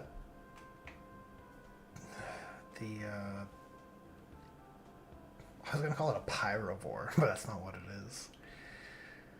I can't remember the model's name at the moment. The one with the smoke, the poison stacks coming off his back with the be-tentacled maw melee weapon. That guy. I think that guy probably takes up too much space on a base. As cool as it would be to sever. He's got a nice abdomen, a thorax abdomen difference, which could be a fun breakpoint for a diorama. Space permitting, that could look pretty cool. And then you could have all his like acidic innards spill out. That's also fun. Good basing opportunity for sure. Iron of the Spoon, welcome to the chat. Oh, Misfit, you're off to bed? Night, night. Well, you have a good evening, or a good night, a good rest, Misfit. Thanks for tuning in and sharing in the hobby camaraderie. Iron of the Spoon says, okay, I've got to ask this. Where did you get that Monster Hunter Buster Sword for my chapter? I got it from the Age of Sigmar Orc Blades. The big yellow ones. I can't remember what they're called. Iron Jaws, maybe? Iron Horde? No, I don't think that's right. It's their older, I think, first edition Age of Sigmar. The big yellow orcs. They have crude weapons, and I combined two. And then added some chainsword bits, stuck it on a power sword with a chainsword trigger, and then, yeah, Bob's your uncle, I guess. Oh, that reminds me, I want to purple up that knee pad a little bit. The Psychophage! Yes, that's the one, Pyro. Thank you. Thank you. The Psychophage, I think, would be really cool to cut in half for a diorama. It's a digestion organism, right? So it's surely filled with all sorts of biomass. So if you cut that in half, I'm sure all the goodies would spill out. That could be pretty cool.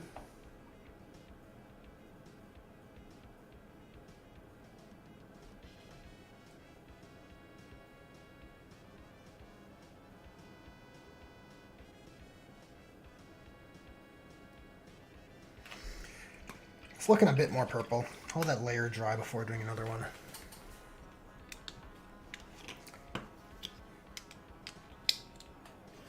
Okay, now we're on to grays.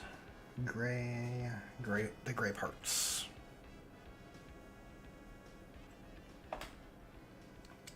Iron of the Spoon says, I'm a Switchblade main, but I need that Buster Sword. Yeah, I like the Switchblade.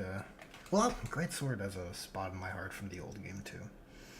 But yeah, I like the Switch Axe. It is quite fun when I was playing the last Monster Hunter game I played. Quite satisfique.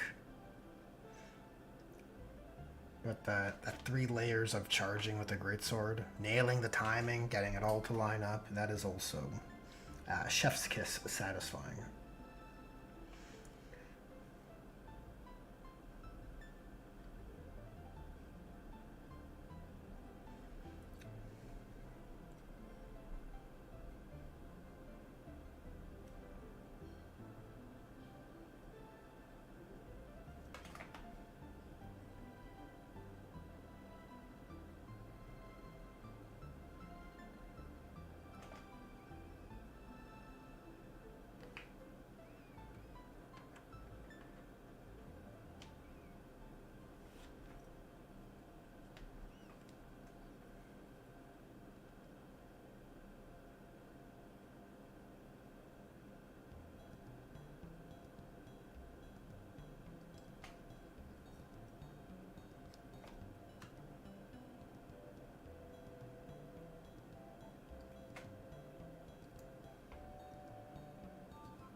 Gotta hit these rivets. It's very important.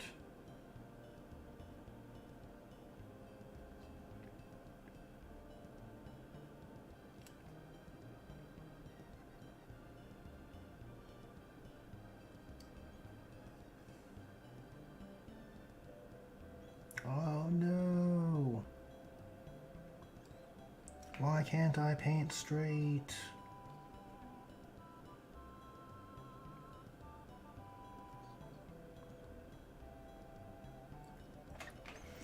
I think on the gray edge highlighting, you can kind of get away with a bit sloppier of an application.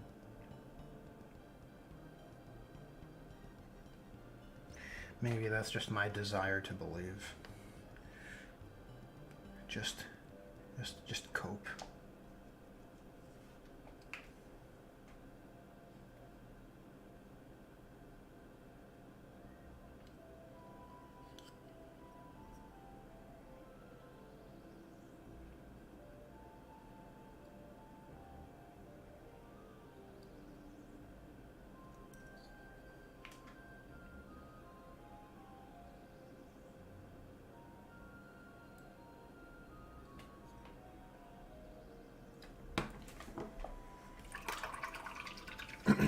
Kit Bash Carnage. Just saw your message now. I was just so focused on the painting. How's it going? Thanks for tuning in. You say, sup, bro? Just about to head to bed. Seeing you on, I thought I'd drop in to say hi. Ah, well, thank you kindly, Kid Bash Carnage. I appreciate the sentiment. You have a good rest and enjoy your night.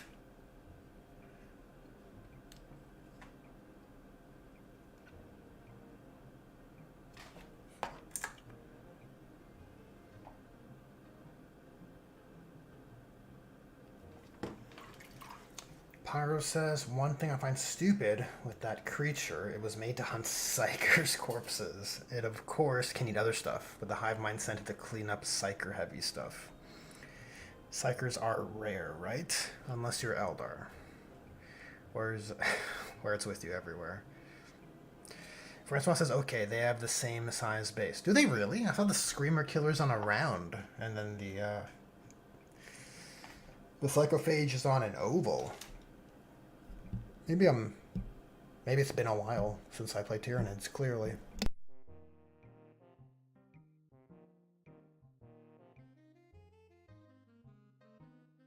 Because that's the same rule as the other big-jawed monster, right? Yeah, they're all digestion organisms. Rippers, even rippers, right? The Psychophage wants to eat Psychers. It is a weird choice. I don't know. I guess it's fine. It's just like, it's a medium-sized digestion organism, whereas the Exocrine is a large-sized one. So I think it has a place. I don't think it's bad.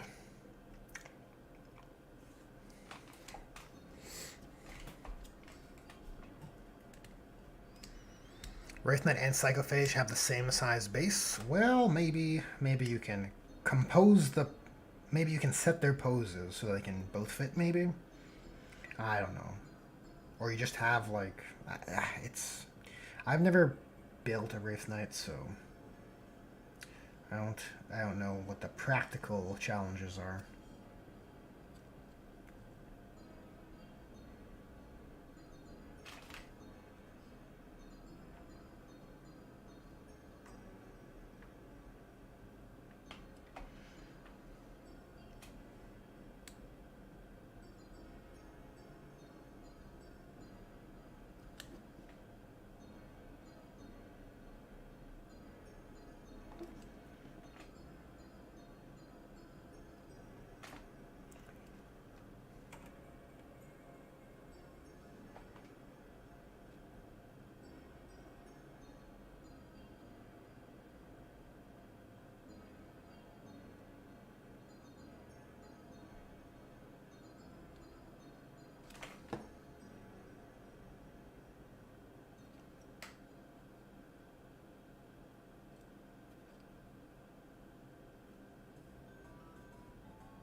that's a terrible edge highlight. Okay, you know what? It looks like a scratch. Maybe we could live with it.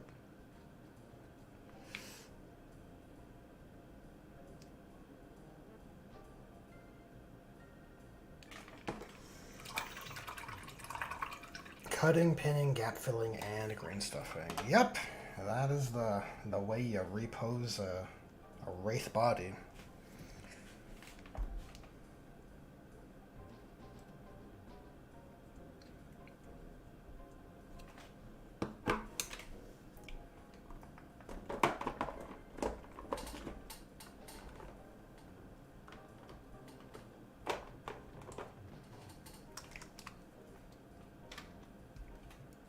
Reposing limb seems pretty reasonable compared to back in the day when you're doing with metal Eldar Dreadnoughts. Yeah. Yeah. Plastic kits are much more friendly for conversions, that's for sure. Dude, I would love to see a new Red Terror. It's one of my favorite, I still have it. It's one of my favorite old Tyranid sculpts. I pinned it because it would constantly fall over onto itself. Because it couldn't support its own weight, and it would just explode into its component pieces. So I ended up pinning that pewter kit. Just the coolest. That's Raveners are actually an ideal unit for a kill team. A Tyranid's kill team unit. I think they would be pretty apt.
Okay, let's do a bit of cleanup on that hand because it's a bit knackered.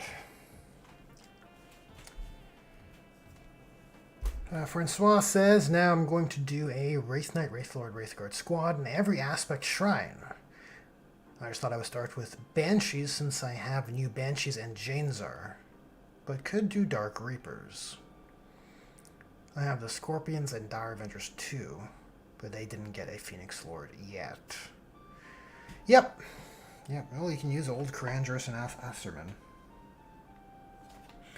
I wouldn't be surprised if next year's Eldar releases include an Osterman and a. I think Karandros is all but confirmed. There's no way they're gonna not do the Striking Scorpions Exarch when they've. The model's probably already done. They're just sitting on it because they have their releases in a pipeline.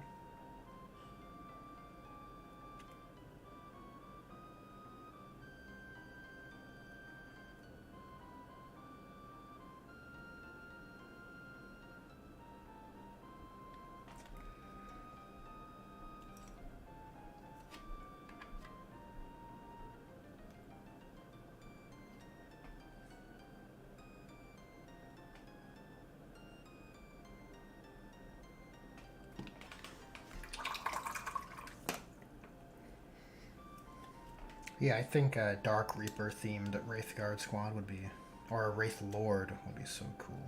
There's something just so stylish about the Wraith Lord just holding a single heavy weapon with like a rifle.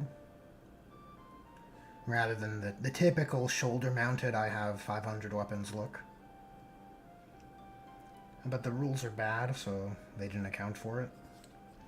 They didn't give you any justifiable avenue to take a single heavy weapon Wraith Lord. It's a big whiff. Big fail on the rules writers' parts. We'll see if the new codex will remedy that.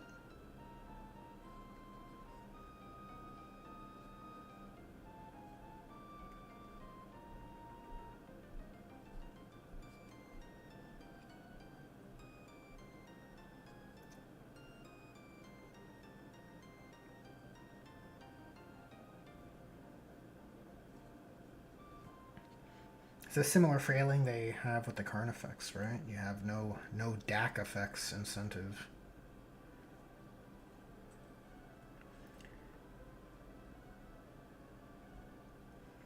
Wait, no, maybe it's not DAC effects. What am I thinking of? No variance for your different head types, your regeneration, your enhanced senses. Yeah, and enhanced senses falls onto the DAC effects, if I recall correctly.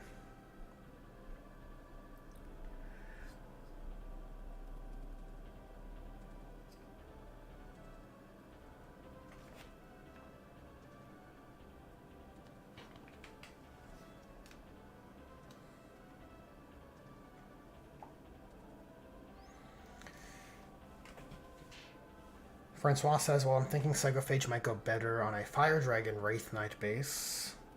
I think I might have to go with the Screamer Killer. Hey, hell yeah, Francois. Go with the Screamer Killer. I think both are cool choices.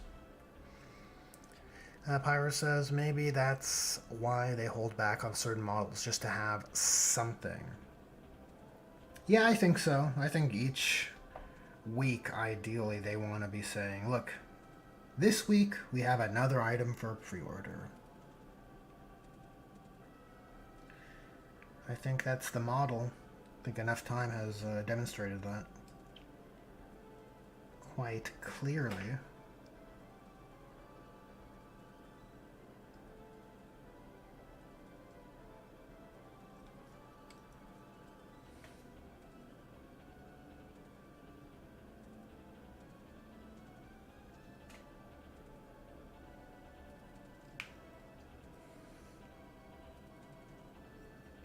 No, when I was edge highlighting his greaves, I nicked this stupid holster.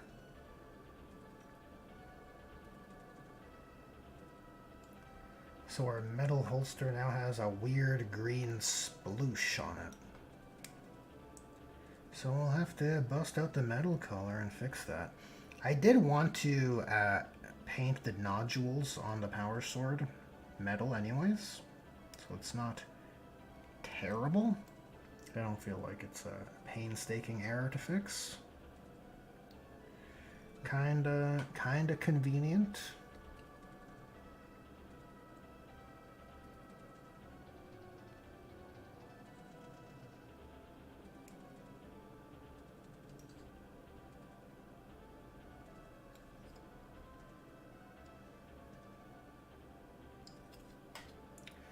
Alrighty, I think I think this Battle Brotha is nearly ready. We have a bit of metal to color on that access port also.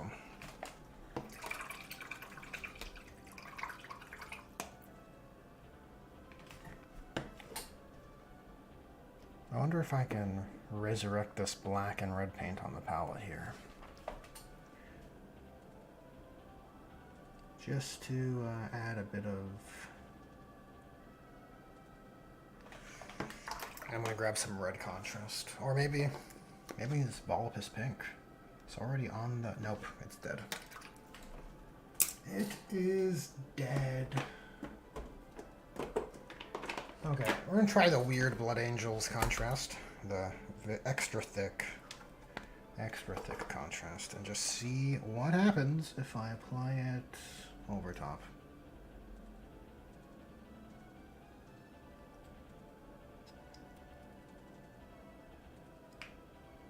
It's definitely a Draconic Fang. It's not a Ghost Pepper. We'll state that for clarity.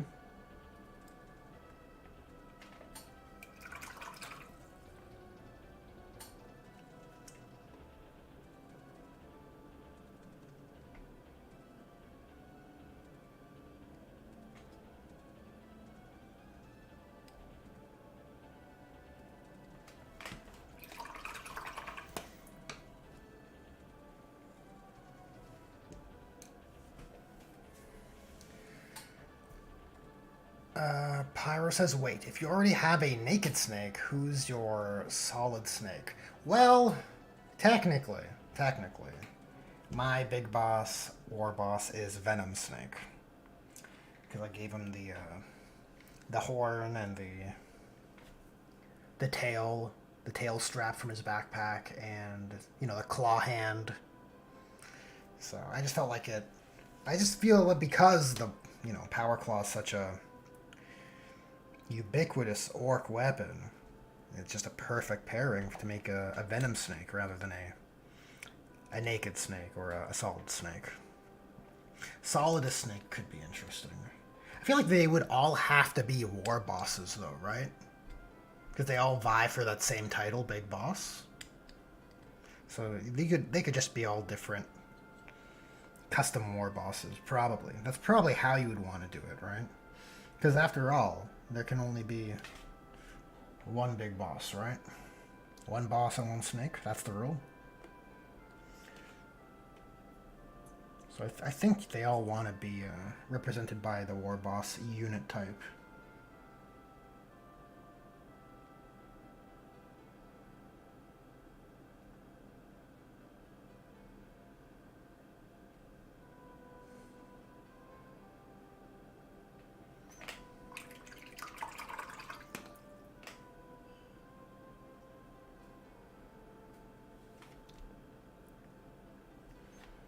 Oh, we have to highlight the inside of this shoulder.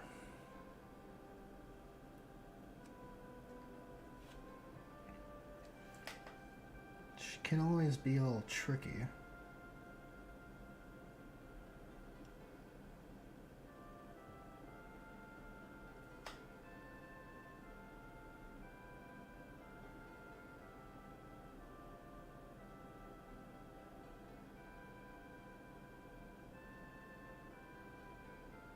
Oh no. Look, it's not the biggest deal. Kind of easier to clean up the inside of the shoulder pad rather than the trim itself. Disavowed 92, welcome to the stream. Thanks for tuning in. Pyro says Venom, Naked, both are Big Boss. Indeed. Yeah, okay, I see your point. So you're saying there should be a solid snake to go with them. I guess you'd want an orc boy, but like a really, like the best boy, that's kind of, I think, what you'd want to do. The next generation, right? The up-and-coming one who will eventually usurp Venom Snake, take him down. I think that's the lore-accurate way. If we were to recreate the Metal Gear lore in an orc war clan, in an orc clan. Disavow says channel name is awesome. Ah, well, thank you. I thought it was pretty funny. That was a pretty funny name. You know, sometimes you look at the rules and you can't help but say, what the fuck, right? You can't, you can't help but say many things. We're going to... Okay, now I'm going to get the metal color out. Oh, we're already past the 2-hour mark, guys.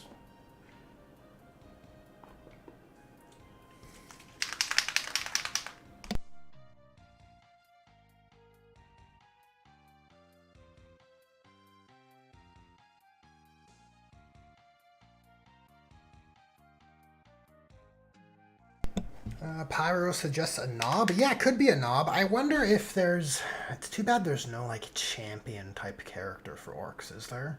Right? Like a character that is exemplary, right? Like that sort of way you could position your solid snake orc.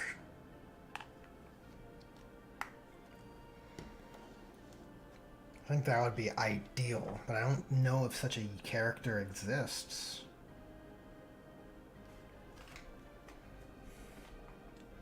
Yeah, I just want to put a bit of metal color on these nodules, kind of break them up a little bit. Just a dab, just a dab. It's the same sort of thing I did on my, where is he? My reference for this power sword style. On my Terminator Sergeant here. Yeah, just a dash of metal. A dash of metal color on those power field emitters.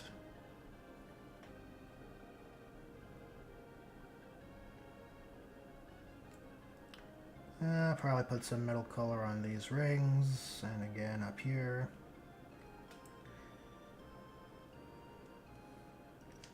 And then the errors we wanted to clean up. Beautiful. Back to metallic.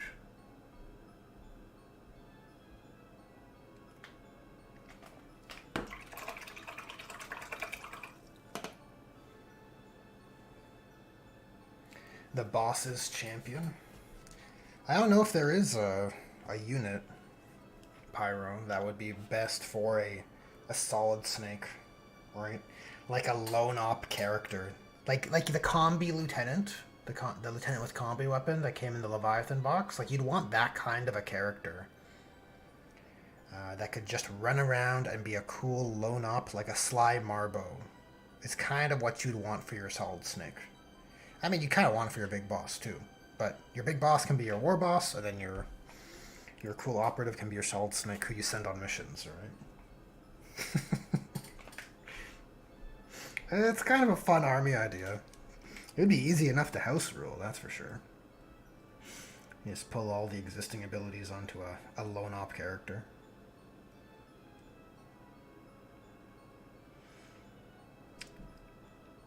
Okay, I think this guy is ready, so we'll do his decals and then probably wrap up the stream. I wonder if I can put a decal on this little badge here. It's kind of plain, but I don't know if I have anything small enough on the Salamander's transfers. Even the...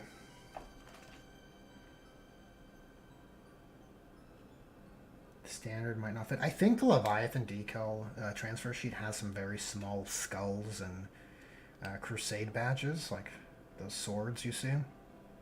So maybe I'll pull from that. Gotta put something on there.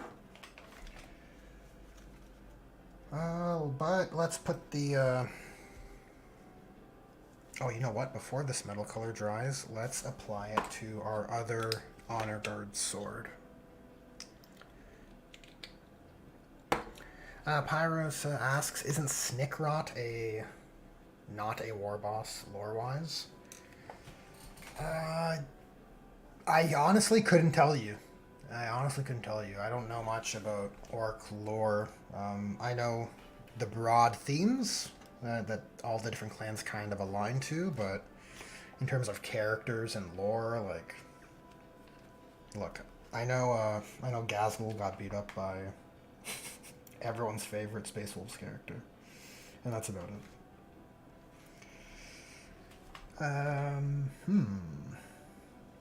Okay, so we'll hit his power sword like this.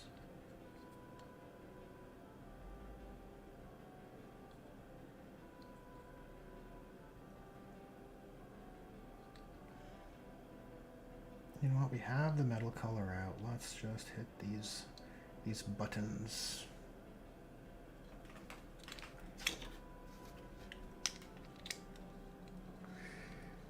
I thought it was a knob that goes solo. Yeah, now that you mention it, Snickrot might be an adequate position for the Solid Snake orc character. Right, he can lead his squad of commandos. That's kind of cool. And then your big boss can be your warlord who has command and oversees the entire operation. The big picture, if you will. Kind of a cool army idea, honestly.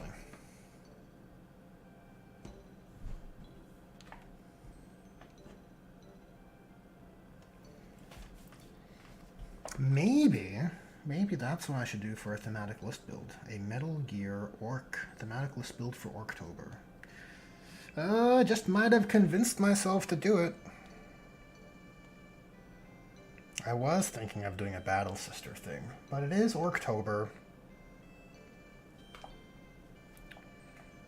And it's not an army project I feel like I'll be doing anytime soon, so why not share it out with the world, right? And I can show my my Metal Gear War Boss again.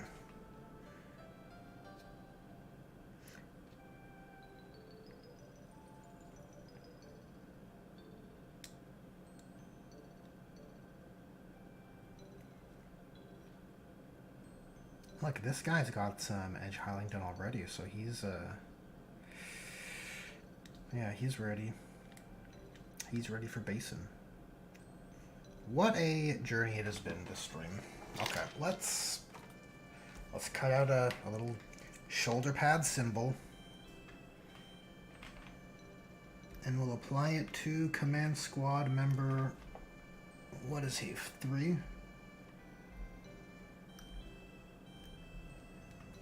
Well, he's technically in the Chapter Masters unit.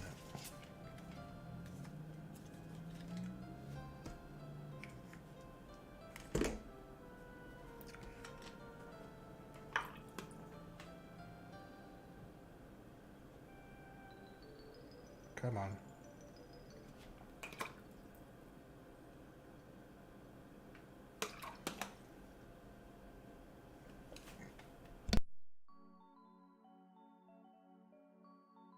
Yeah, I can't remember what Snickrot's rules are. Maybe he is a lone op. Maybe he is. And if he is, then it's like perfect for what I was describing earlier. Or if he's a leader of commandos, that's pretty cool too. I think either can work for Snick. I think it's cooler if he's a lone op doing his own thing, a one-man sneaking operation, right? Pyro says, well, I'll be off. Good night. Well, thanks for tuning in, Pyro. We're wrapping up the stream shortly anyways, and I appreciate your company. You have a good evening.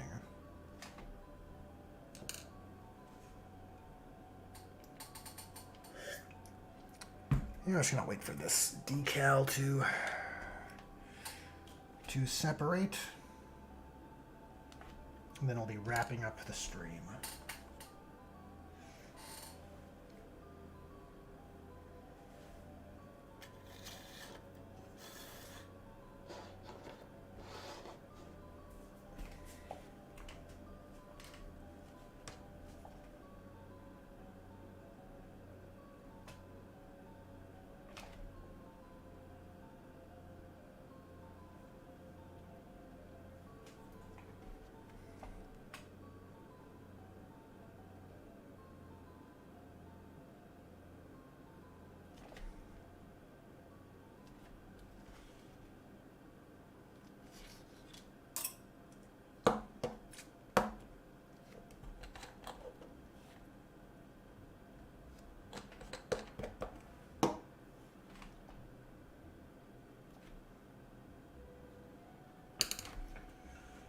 probably cover up the palate, preserve that moisture. Francois says, I have no idea what the current rules or status of Snickrot. He's been around a long time before he had a model. Nice. Nice. He has that legacy status for sure.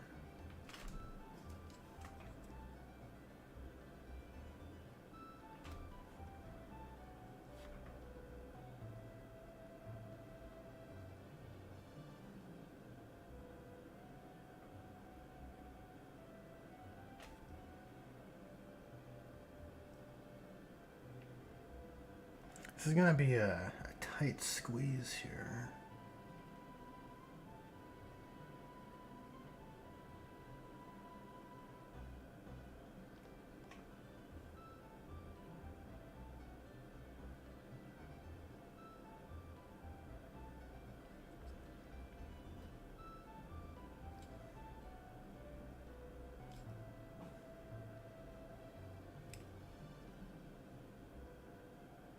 You know, ideally, you don't want it butting up directly against anything, but I don't know if it's possible.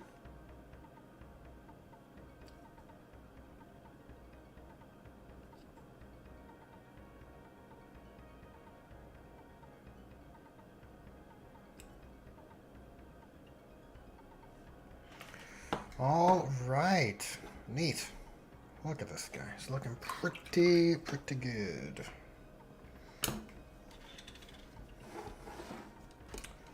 Well, thanks for tuning in, everybody. Well, I guess before I do the outro, we'll just do a little comparison of our two edge highlighted boyos this stream.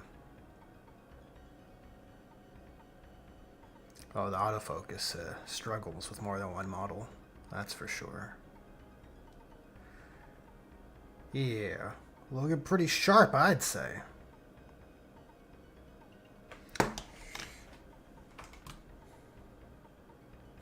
Anyways, guys, thanks to everyone who tuned in and shared in the hobby camaraderie, and thanks to everyone who liked the stream as well. It's always appreciated. Helps with the algorithm, as they say. With that, probably won't have any hobby streams until possibly Friday. We'll see. It's always up in the air for Friday nights.